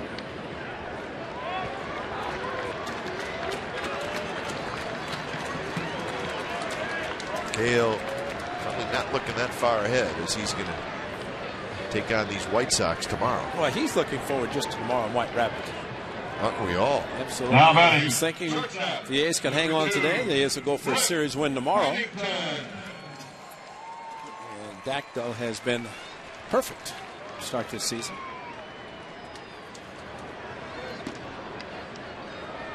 So after the Kuzminoff walk, Pennington hits 2 on, 2 out. First pitch is low. Angels have scored in the top of the 6th to take a 2-1 lead over the Rangers.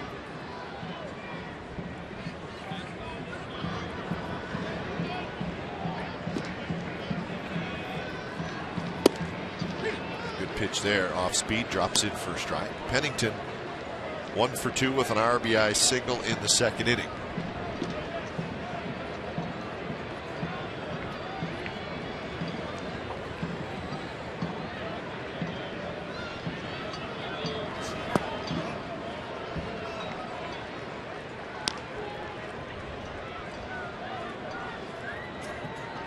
The A's record in day baseball has been tremendous. Talked about it last year, this year, following suit. And Henry Wilford and Shooty Babbitt still trying to figure out why it's happening.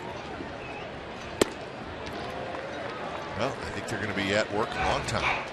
But you know, today's a perfect day. It is a day game, but it's cloudy, which means there's no bright sun. So it makes it perfect for the hitters. Last season 35 and 21 during the daytime. This year 10 and 4 in the daytime.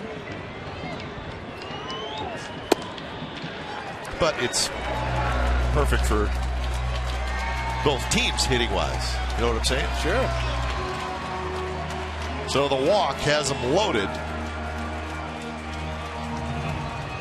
White Sox numbers for Ozzie Guillen have not been that great, but recently they're much improved. For a while, it seemed like every time they came west, they could not win a game, especially in Oakland.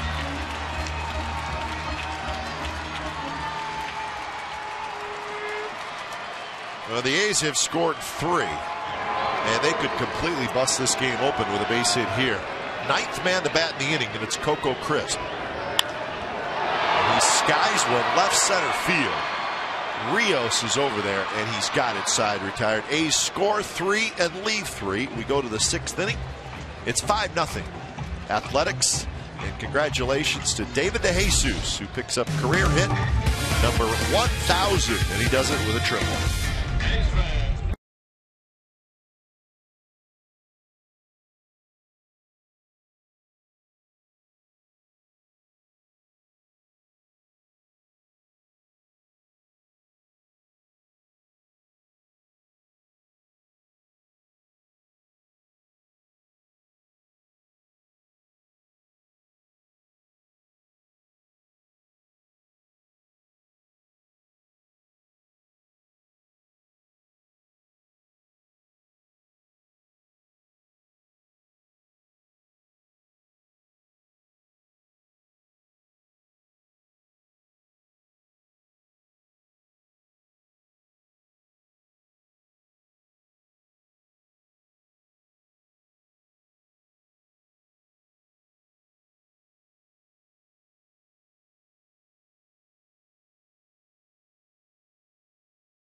Shooty Babbitt.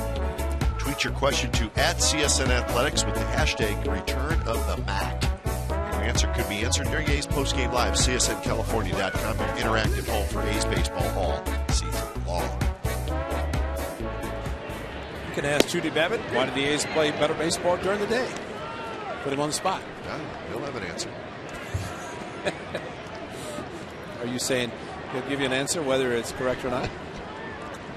That'd be more of an opinion, wouldn't it?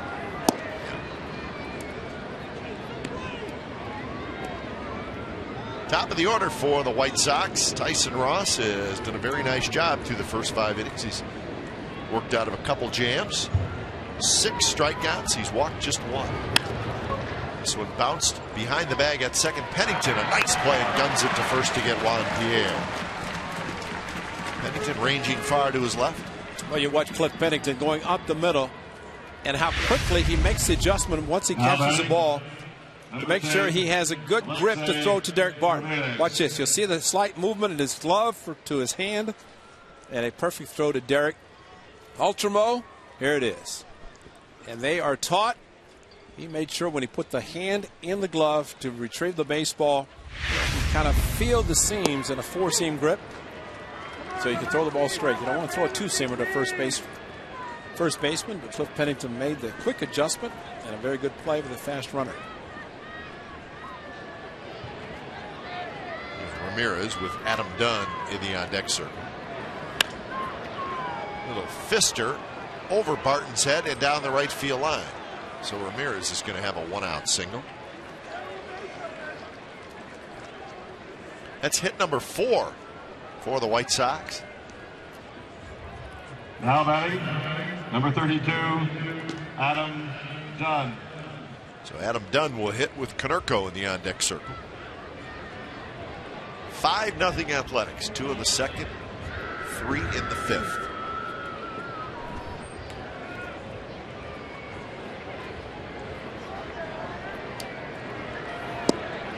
Adam Dunn had a double in the 4th inning. At that time, it put runners at second and third and nobody out, but Ross got out of it. The White Sox did not score. And to me, that's the biggest inning for Tyson Ross. He had a chance to go back in the dugout with a tie game, but instead he gets out of the inning. The A's at 3 more a couple of innings later. Now he has a 5-0 lead with the less of a concern right now, especially with a power hitter. And Adam Dunn, if he gets into one, it's still a 3-run game. But he can go after him, challenge him. Quickly hit 0-2.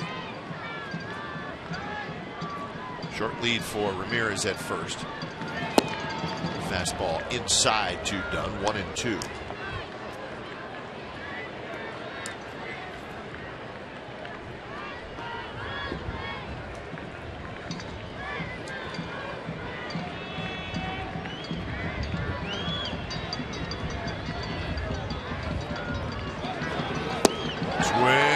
He struck him out, and that is 7 strikeouts for Ross.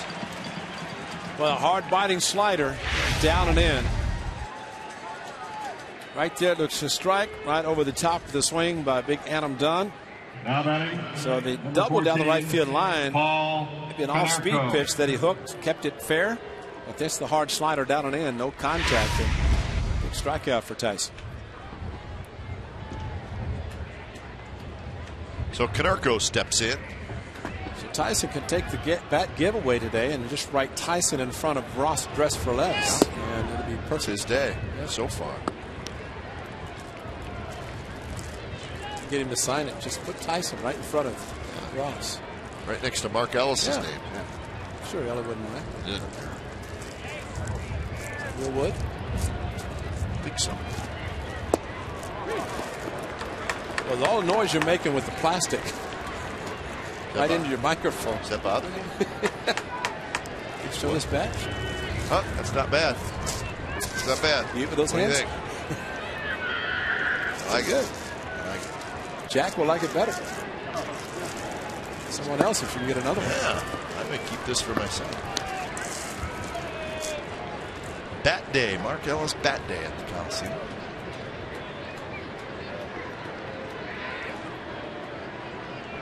Had a bat day for Alex Johnson when he played for the Angels, the California Angels. traded him before they gave it away. Scratch out the name. Drill to left. And that baby is gone. Konerko homers, and it's 5-2. That got out in a hurry.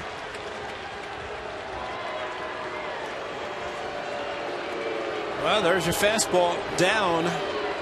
And maybe the difference of having a 5-0 lead versus a 2-0. That's the first home run. Tyson Ross, he does not give them up. But this one, a line drive, fastball down, kind of coming back towards the middle of the plate. Look where Suzuki set up, look at the location. And that's just simply a power hitter dropped in the head of the bat. I think if Kurt Suzuki could have reached out and grabbed it before Konerko hit, he would have. So, home run number 10 for Konerko. RBIs 29 and 30. Quinton drives into center, but room for Coco Crisp. He gets back there. Side retired, but Konerko gets the White Sox on the board. Bottom of the 6th, coming up 5-2 A's.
Coors Light Freeze Can.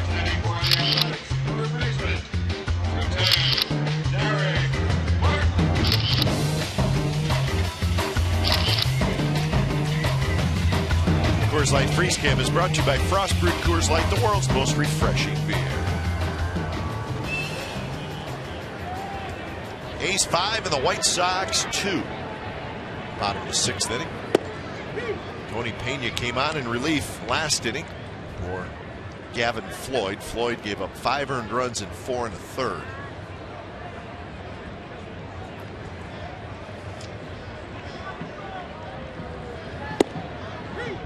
Good afternoon for Barton with a hit, a run scored, and a sacrifice fly.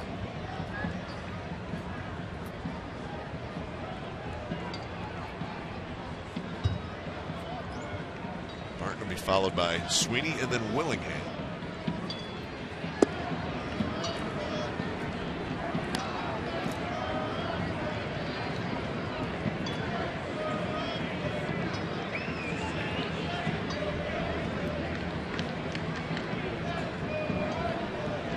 Bullpens are quiet. So I'm sure Ozzie Guillen would love to get a couple innings out of Tony Pena. Yeah, from Tyson Ross' standpoint, he's been very efficient when it comes to the throwing pitches, and should be taking them out for the 7th. McCarthy went 7. I think Jerry Blevins said it best. It was unfortunate for him when he was optioned back to AAA. Tristan Magnuson came up. There's Tyson ready to go out for the 7th. But said he understands the situation. He doesn't like to go back to AAA, but he's basically a starting staff where you have guys going deep in the game. That one's drilled right field, but Quinton gets over there. Deep in the game, and then you have relievers back into the bullpen. Relievers pitching well. Here's our Subway Eat Fresh Ask Glennon Ray question. You can log on to csncalifornia.com and post your question. Dave from Chico asks, about switch hitters, can a player switch sides of the plate during an at-bat? The left-hander starts and he bats right-handed. They make a pitching change in the middle of the bat. Get a different helmet, turn around. I think you can, right? You're saying you can if they change pitchers. I don't think you would. No, there's no reason to otherwise. Yeah, because if you're... But can you? I guess is the question.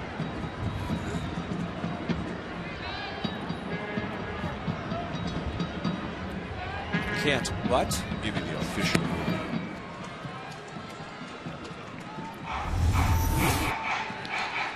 Steps from one batter's box to the other while the pitcher is in position ready to pitch. That would be, he'd be out for illegal action if he did that. You mean if you get ready to pitch and he hurry up and goes to the other side? That would be an illegal action. It would also be very dangerous. Stupid. Bugs Bunny's done it. That's good, Larry. Boy, you talk about it. Producer, that's producing there. But if you're going to try to jump to the other side of the batter's box, you better be wearing a double ear flap. Because otherwise, you're out of uniform if you don't have an ear flap facing the pitcher. If you're batting right-handed, you have the ear flap on your left side, vice versa.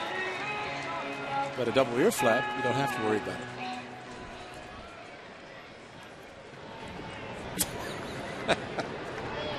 Still don't know what the answer is. Yeah, Delaire, you have a ruling on that without just... Yeah, you can do it, but not when the guy is set to pitch. What? Okay, here's the stretch. All right. And now Willingham's going to jump around to the other side. That's an illegal action. Right?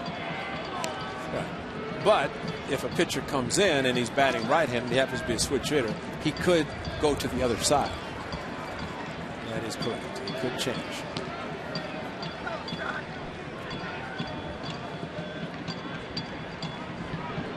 And if you have an ambidextrous pitcher and he just goes back and forth, you could take all day.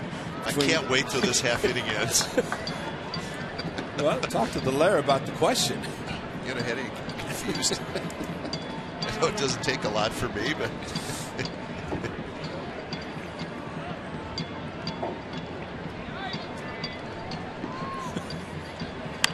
Willingham skies one. Beckham out on the grass.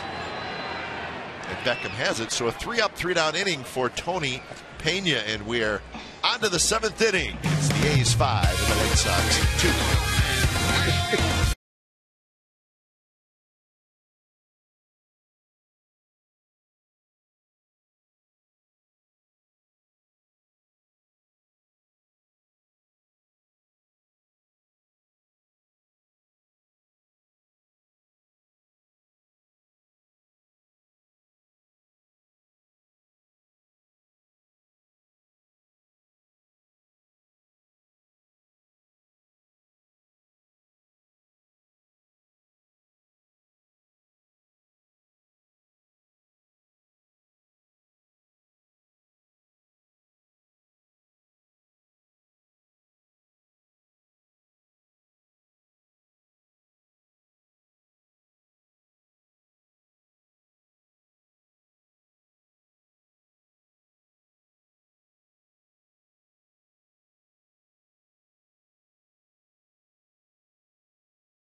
The A's trying to even up the series at a game piece. They lead 5-2. A little over 17,000 at the ballpark this afternoon. Cool overcast day. So Tyson Ross into his 7th inning of work, and he's been very good. The only damage done was Paul Konerko's 2-run homer last inning. Rio swings and misses. 82 pitches for Tyson Ross, so hopefully he can get through the 7th. Michael Wirtz getting ready just in case. Back-to-back sliders for Rios. Quick out. So one out here in the 7th. A's Baseball on Comcast Sportsnet California is brought to you by Jack in the Box. Right now at Jack in the Box, get the new bourbon barbecue steak grilled sandwich. It's at participating restaurants.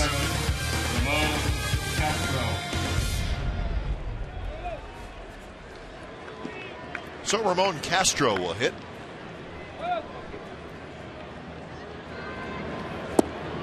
Castro takes low.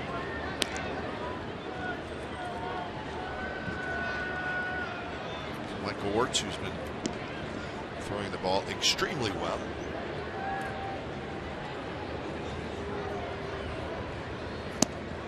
Castro grounded to short in the 3rd inning and then struck out in the 5th.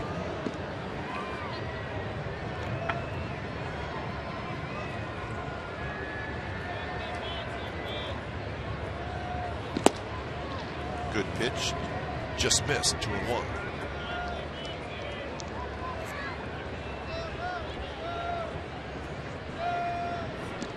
Tyson Ross is trying to win his 3rd game of the year. It's 2-2. Pretty good run support in his last start, which was made note of in the starting rotation for the Athletics. That's run support in Kansas City. Picked up his first win in the rotation. That was last Sunday. 2-run triple by David DeJesus.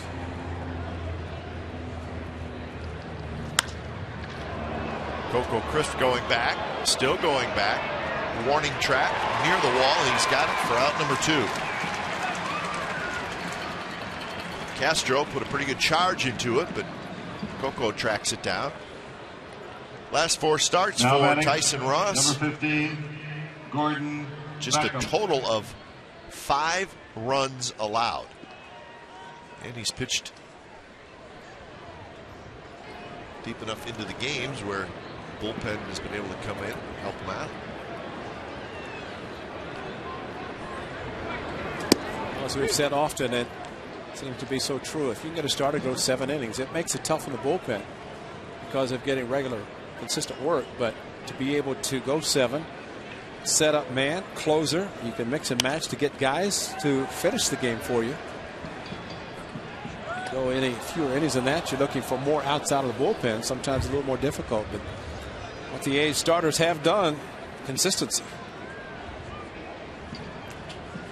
Brett Anderson and Gio, of course, Gio's game was wiped out, but other than those 2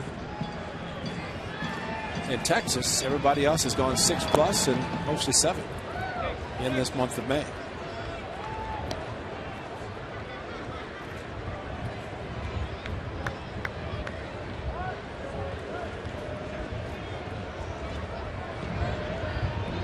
One and 2 to Beckham.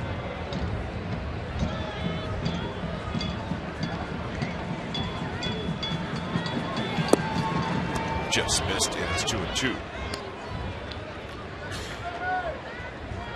The Angels still leading the Rangers 2-1. Bottom of the 7th inning down in Arlington.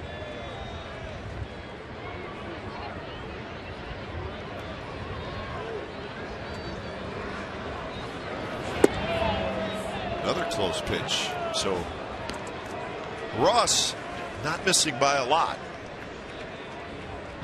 Well, that pitch outside just ran hard inside, but Suzuki tried to keep it in the strike zone. Fastball away. Which the slider, and he strikes out Beckham for strikeout number 8. So Tyson Ross is dealing. 7th inning stretch. 5-2 Athletics.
With a 5-2 lead over the White Sox.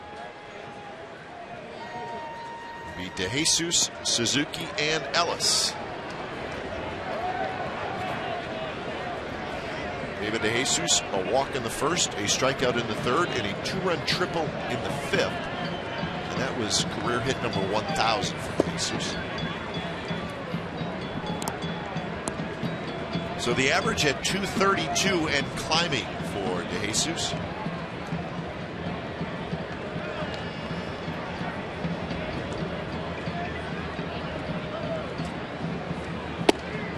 Who's coming into this year a career 289 hitter. You like to think that that's right around where he will end up.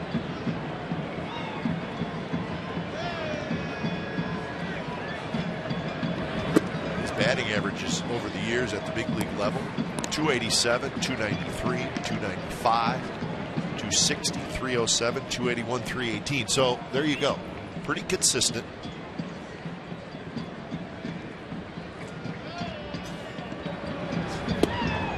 3-0 pitches in first strike. Works very hard, prepares very hard, and is all ready to go. And of course, he started the season hitting 3rd. He's now hitting 5th. He's hit as low as 7th. A lot of that maneuvering in the batting orders, just trying to get a swing. Seems to have found it.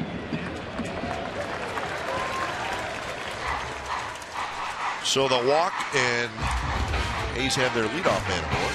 Chevy gave us away a cap tomorrow, and is also giving you more value this season with Chevy free parking Tuesdays. Every Tuesday home game, with the exception of premium and dual events. You'll save $17 on parking, and it's courtesy of Chevy. So you know the California Chevy dealer for a great selection of Chevy cars, trucks, and crossovers. For more information, visit OaklandAthletics.com/Tuesday. So if you go up to top on Tuesday, it's a pretty good deal, right? Hey, $12 ticket, and you get a $6 food voucher. And you drive into the parking lot for free, right? That's right. So add it all up. The Angels Tuesday night. Free parking Chevy Tuesday.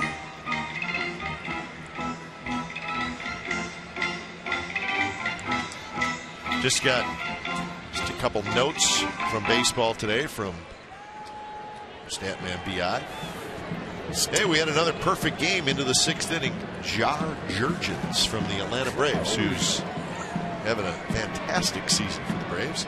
Perfect game into the 6th, and didn't get past that.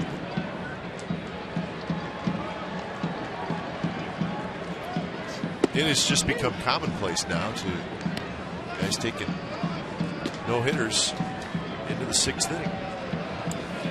Well, you think about Mark Burdick tomorrow, going through a perfect game and a no-hitter. I'm sure people will be looking at that game. Gives up a hit to Coco Crisp in the 1st inning. Cancel the press. Great line by the great Hawk Harrelson. Shallow left center, and that will fall. Suzuki will take it. Kurt's got his 2nd hit.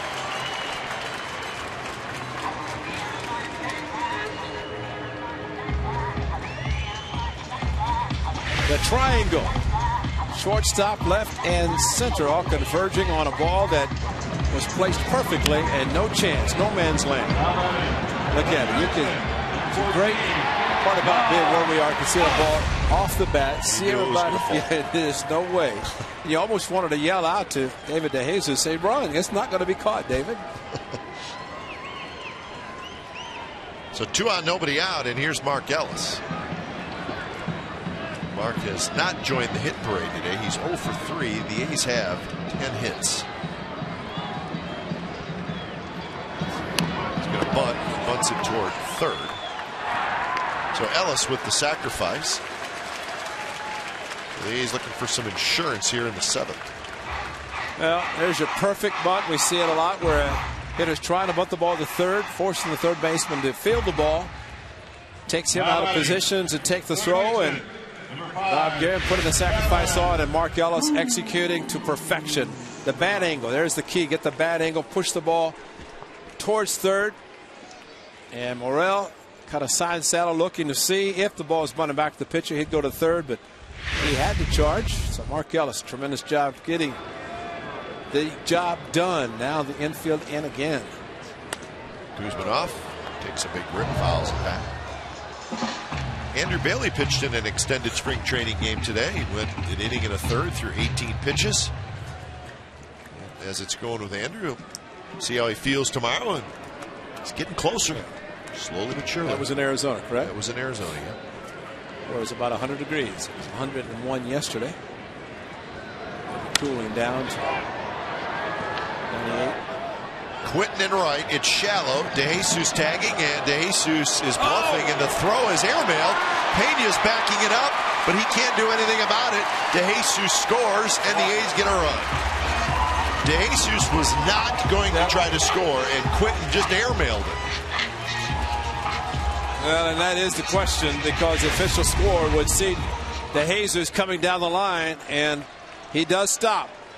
And then very, very good job of continuing after stopping, seeing the ball with no chance to be caught by Castro. But the problem for DeJesus was that Quinton just kept coming in. Just a bit high. He'd have his pitcher backing up, but no chance to flip the ball back to the catcher. So the scoring decision is an E9. Yep. And I think that's the right call. Yeah. Because he was not going to attempt to score, and the reason he did score was because of the poor throw. Yeah. You know, if Quinton had set himself, and DeJesus probably would have tried. But as he kept coming in farther and farther and farther, the ball being brought in towards the infield made it a little more difficult for DeJesus, even with his speed. But this is simply a bluff. It is a good bluff because he drew the throw, and by bluffing, drawing the throw, Quinton airmailed. So you can say, why does a guy come down and bluff? There's your reason. Perfect reason for doing that. If you can draw the throw. Otherwise, if you just take a couple of steps, the outfielder can see that, and he doesn't even throw or just lobs the ball back in. And I think, too, Ray, if you think of where DeJesus is on the field and where he's looking, he can see the trajectory of the throw, and he saw it, and he's thinking that's going over everybody's head. Just happened to be he's at a pretty good angle to see the ball traveling from right field to home plate. So the A's get the run at 6-2, looking for more. It's similar to a hitter rounding first base with the throw going. They can see the height of the ball, the trajectory, and it's the most important thing for any outfielder is to hit the cutoff man. You keep the ball down low, just the height of the baseball will prevent a runner from taking the extra base. A lot of times, whether it hits the cutoff man or not.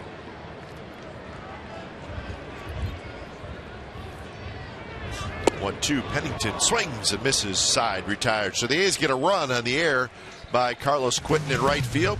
8th inning coming up. 6-2 Athletics.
Is brought to you by Xfinity, TV, phone, and internet.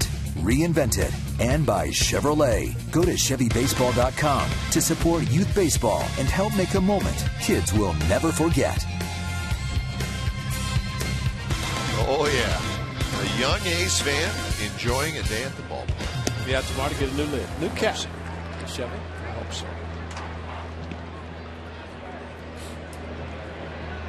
Tyson Ross into his 8th inning of work. Kuzminoff on the dive. He's got it. Gets up, throws high, and Morel is going to be aboard. Boy, almost a sensational play by Kuzminoff. Barton had to leap high to make the catch. Yeah, that's speed of Morel. He can get down the line, and Kuz knew he had to get up quickly and unload quickly to first base. Well, what a play. Ball up a little bit. Kuz just at the release point, a little bit high. Barton got the snow cone, bring it down, but could not make the tag. Oh, an ultra mo. Kuz, watch this go up. There's the ball, and then coming down, getting up, and then watch. He does not really take his arm back that far when he throws, and as a result, right there, maybe not the great grip. Eric Barton kept it from going past him, and Tyson would like to have had a 2-pitch out. So it goes as a base hit, and here's Juan Pierre.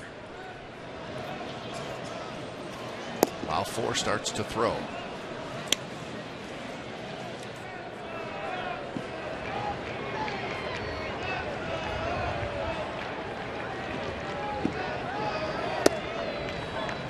Longest Ross has gone. That was 7 innings against the Angels down in Anaheim. This game the A's won in 10 innings. That was only 76 pitches. No. 7 shutout innings by Ross.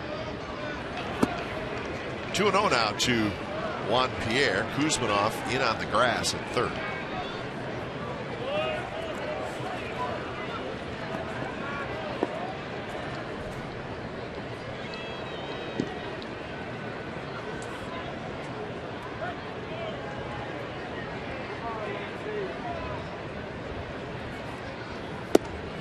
right side, 3-0 to Juan Pierre. Ramirez in the on-deck circle. This will be pitch number 100 from Ross. So it is a career high in innings pitched today. In there for a strike. Ron Romanek, Bob Geren going a 3-start total pitches by a pitcher. For Tyson, he went 97, started against Cleveland, 89 in his last start in Kansas City. 6 innings in those 2 starts. So he averaged about 110 pitches per start. Let's see how far they can go. Tyson, though, just in the rotation since Seattle.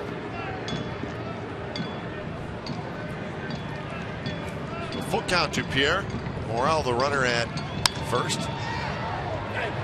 Shallow left center. Coco Crisp has got a beat on it. So Ross fell behind 3-0 in the count to Juan Pierre, but comes back and gets him. So Pierre 0 for 4.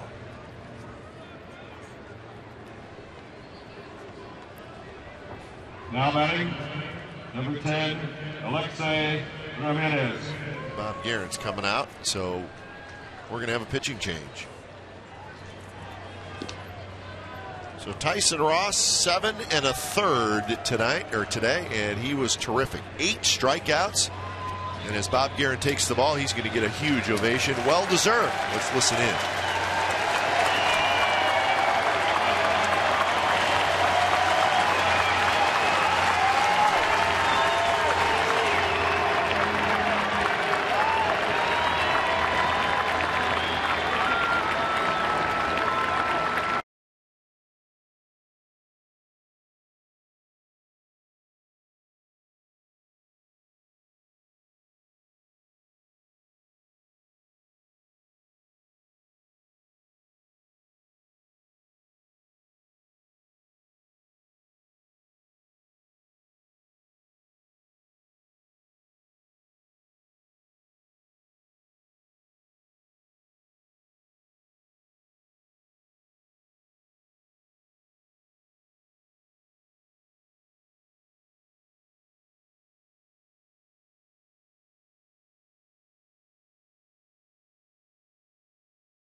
CC Sabathia and the rest of the New York Yankees, including Nick Swisher, who will be with the Yankees for their only visit this season, Monday, May 30th through Wednesday, June the 1st. Tickets are available online, oaklandathletics.com/tickets, and by calling 877-493-BALL, 877-493-BALL. And New York Yankees, they're in second place in the Eastern Division.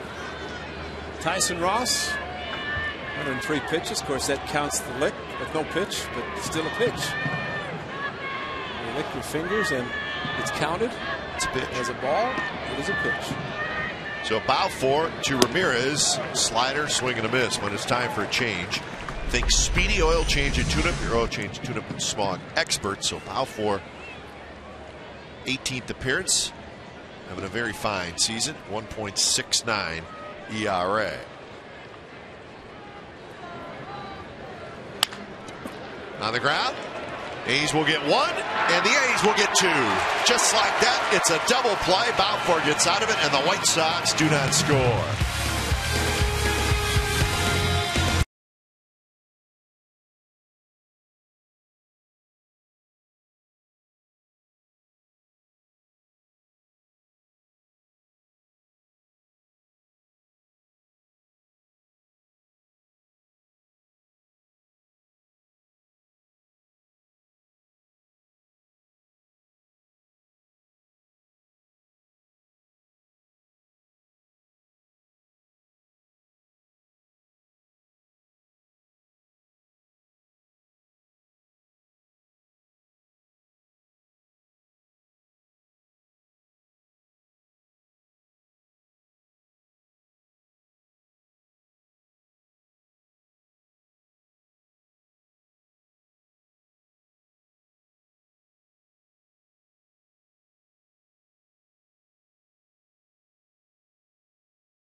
David DeJesus, congratulations. That was career hit number 1,000, and it knocked in a pair of runs. Kurt Suzuki, the next hitter, had a base hit. So the A's scored 2 in the second. They scored 3 in the fifth. Tyson Ross, very good today. 7 in the third. Gave up just a couple of hits, or a couple of runs. Both those runs on the Paul Konerko home run. So 2-6-1 for the White Sox. 6-10-0 for the Athletics. And it is the bottom of the 8th inning here at the Overstock.com Coliseum. So it's time for a change. Take Speedy Oil Change and Tune-Up. Your oil change, tune-up, and smog experts. The White Sox go to the left-hander, Chris Sale. This kid is tall, he's thin, but he can throw. You did not look at his size, and of course, plays in the Windy City. Anchor him down. Yeah. But he has a very, very good arm, and there's no doubt he's going to get a lot of action. The A's saw him in Chicago, saw him last year.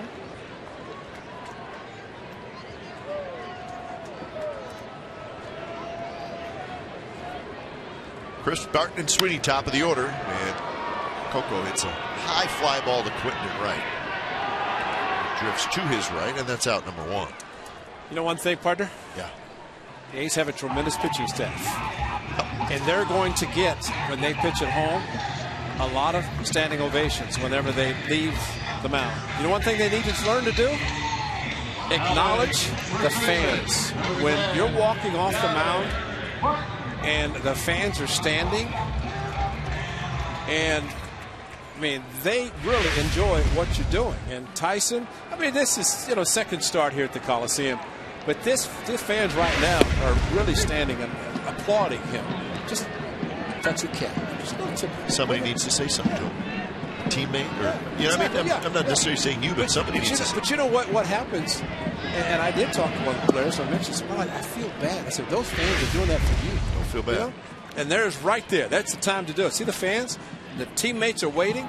Just a little. I mean, you see Hall of Famers. Think of Greg Maddux, you know, tip of the cap. Thanks, fans. Yep. Appreciate it. But that comes with experience and comes with the fact that these guys are good, and it's going to be happening a lot. So I'm sure we will see that in time with guys coming off, and you've seen some completely take the cap off and wave it. And it's not showing up anybody. Doing a good job. Barton just foul. I don't think it's done nearly as much as it used to be. It used to be pretty much automatic. Yeah. I mean, you look at the Hall of Famers and guys that had great careers. That means obviously they're going to Hall of Fame. They're winning a lot of games, and they're going to get acknowledgments when they come off, especially in their home park. But for Tyson, this was just his second start this year. Game against Cleveland. Gave up just the 1 run. The Indians won it late. Had a no decision.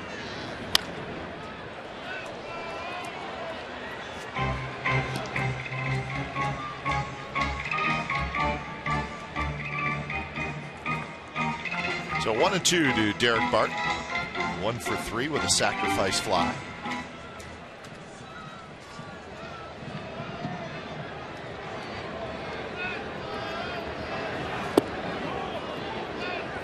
Facing Sale.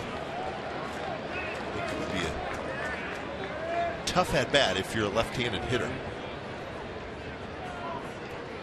That young lady's going to go home happy. She's got a baseball. Ace sweatshirt on and foul ball. Rolls it foul. Should probably be out with a Mark Ellis signature bat.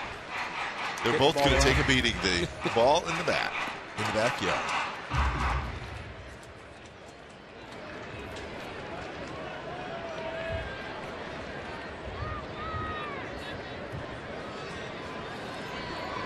Two to Barton.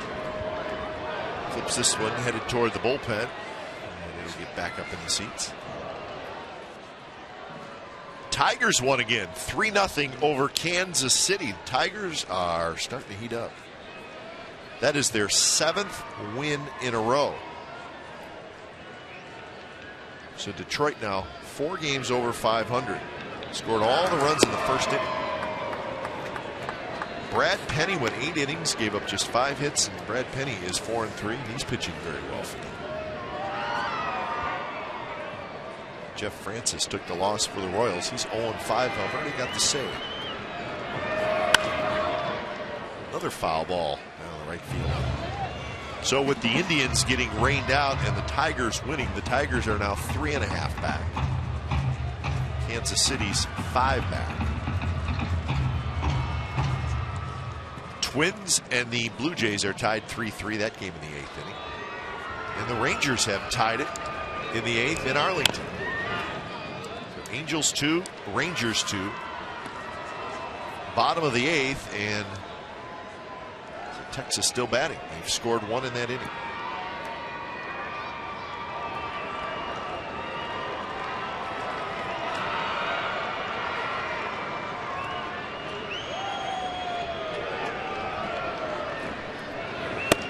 And what an at-bat by Derek Barton. Huh? How long was it? Enough to go to Francesco's for dinner. That would be 12 pitches.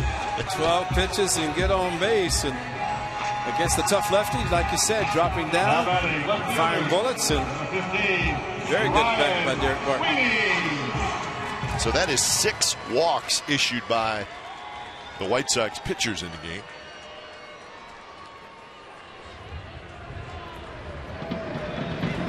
Sweeney takes a fastball first strike.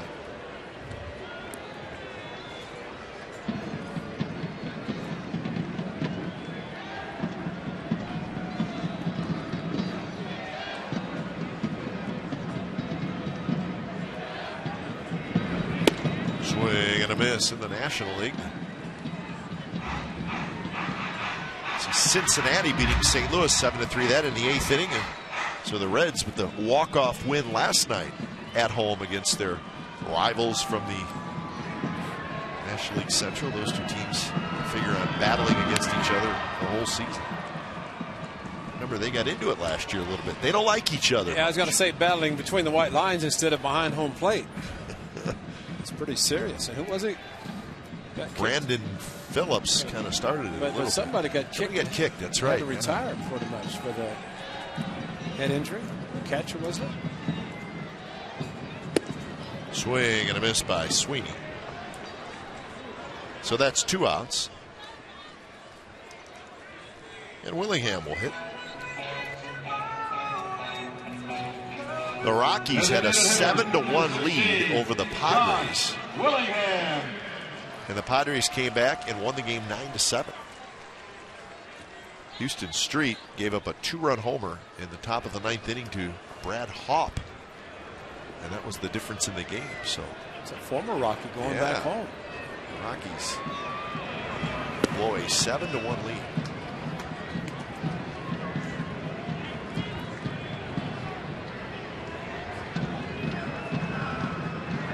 Braves beat the Phillies 5-3.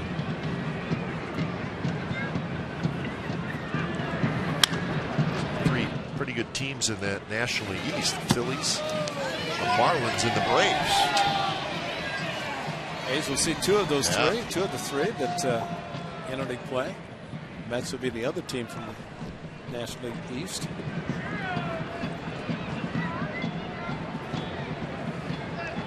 There's a big man who used to be in the East, Adam Dunn, Washington Nationals.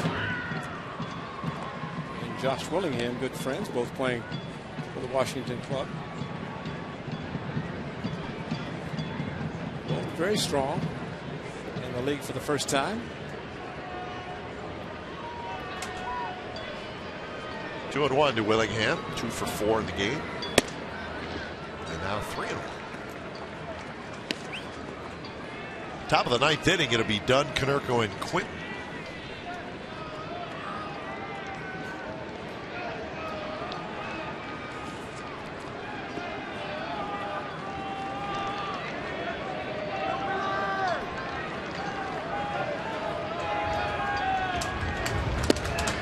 And that pitch misses inside, and it's another walk. 7 walks by the White Sox. Time now for the Fremont fake play of the game. How about David DeJesus sitting on 999 career hits. High fastball into the gap in right center. He sees a double to drive in 2. He said, no, I think that 1,000 hits would be a triple. And he got a big, big 2-run triple by David. And Kurt Suzuki drove him home. A 3-run 5th inning. That's the difference in the game. Paul Konerko, a 2-run home run.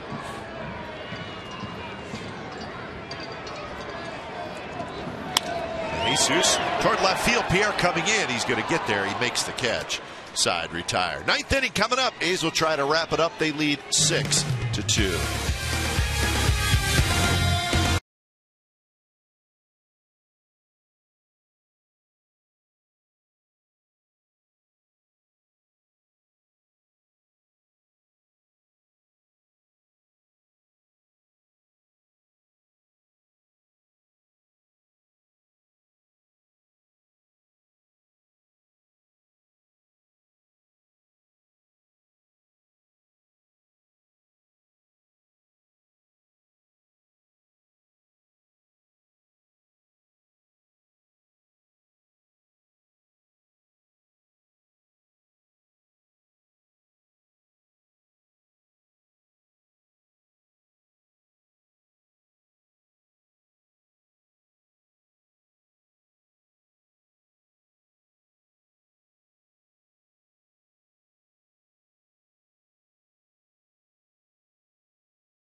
A's 3 outs away from getting back over the 500 mark. They are 19-19. Grant Balfour is going to try to get it done. Turns into a non-safe situation for Brian Fuentes, but not the case for Grant Balfour. So he is back out with the A's picking up another run. Fuentes is warming up. It would not be for Balfour in it because the A's already had the 4-run lead. So it's just a matter of trying to get the win. First pitch to Dunn is a strike. Balfour got the 5-4-3 double play to end the 8th. In the top of the 8th.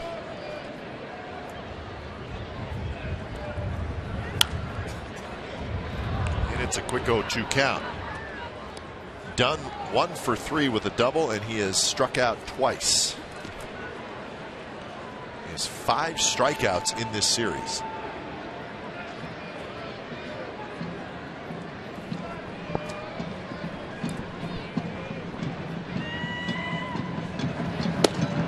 Very close. And he took the pitch and held his breath. That's how close the pitch was to be called strike 3. Let's look at Tommy Cam. It wasn't too high for the 6-foot plus, what, 6'6" and 7. Adam Dunn.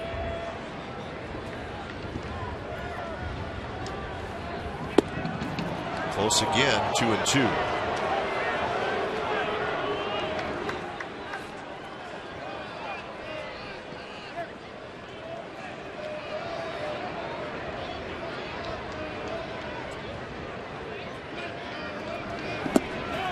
Breaking ball. Dunn checks his swing, so he's worked the count full.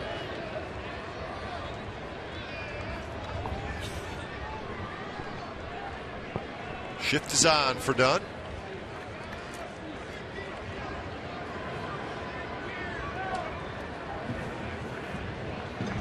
Outfield deep. That one's hit high and foul again to the left side.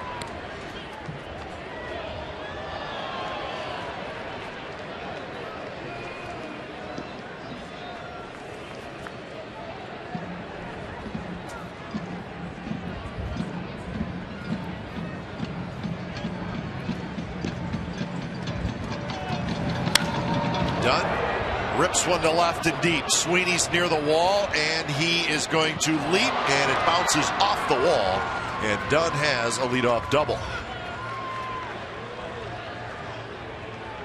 Ryan Sweeney made a nice effort, just a little bit too high off the wall, so Adam Dunn has his second double. Well, this is the strength of Adam Dunn. He worked the count after starting 0-2, a couple of close pitches, took it to 3-2, and opposite field, and Ryan Sweeney in front of the Xfinity sign. Maybe let the wall stop him right there. If he goes to the wall and jumps straight up, he probably catches it. Pretty good jumping ability. But as you're getting back, approaching the wall, you jump into the wall. That's when it stops you. You can't extend. So leadoff double, and here's Konerko. Konerko hits it hard on the ground. Pennington has it, and that's out number one. Make sure you join us tomorrow. The A's wrap up this 3-game set against the White Sox. Trevor Cahill and Mark Burley. It's a good pitching matchup. Coverage begins 12:30 with A's pregame live. Complete A's coverage every night on Sportsnet Central and CSNCalifornia.com. The home of the A's is Comcast Sportsnet California. So one out here in the ninth, and Carlos Quentin will hit.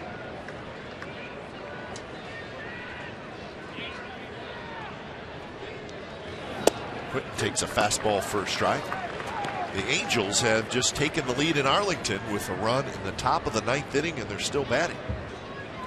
Angels 3, Rangers 2 in the ninth.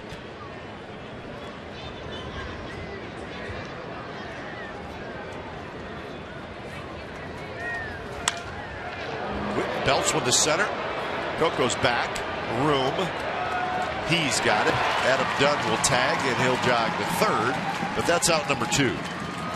Always something to be said about having a hitter hit the ball to the deepest part of the park. Coco Crisp has had a couple there today, but it takes a big poke. Castro hit the ball well. Caught number 51, center field. Alex Rios.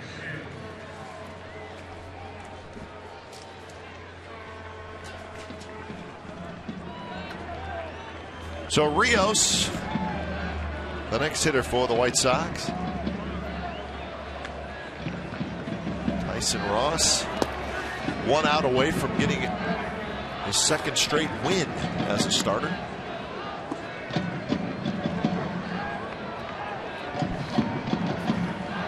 I think from Tyson's standpoint, and just not knowing, but he knew that he was in the rotation as long as Dallas Braden was on the disabled list, and now he knows he's going to be there. And that has to be a relaxing feeling to know. I mean, you don't want to see a teammate on the disabled list, but at least I guess to the point of knowing on the 5th day, Tyson's going to be there, and deservedly.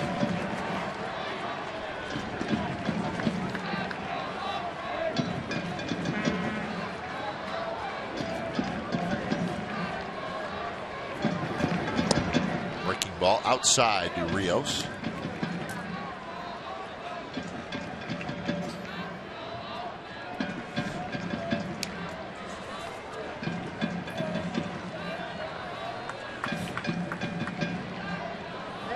Brzezinski has come out on deck, so he would hit for Castro if Rios can prolong the inning. High and foul down the right field line, so the count even at 2-2.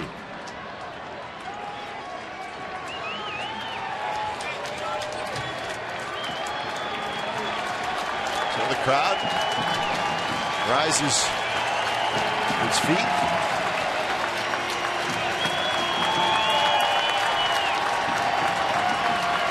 To the count.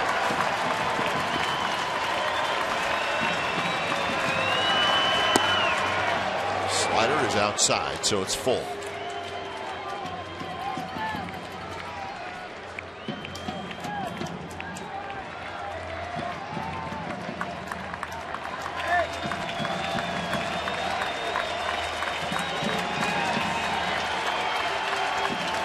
Payoff pitch. In the air, shallow right. DeJesus comes in, and it's fitting that David DeJesus makes the catch. The final out, and the A's win Game 2 of the series by a final score of 6-2. Tyson Ross gets the win. And David DeJesus, career hit number 1,000. So congratulations to him, and we're going to visit with David DeJesus in just a little bit. So the A's even up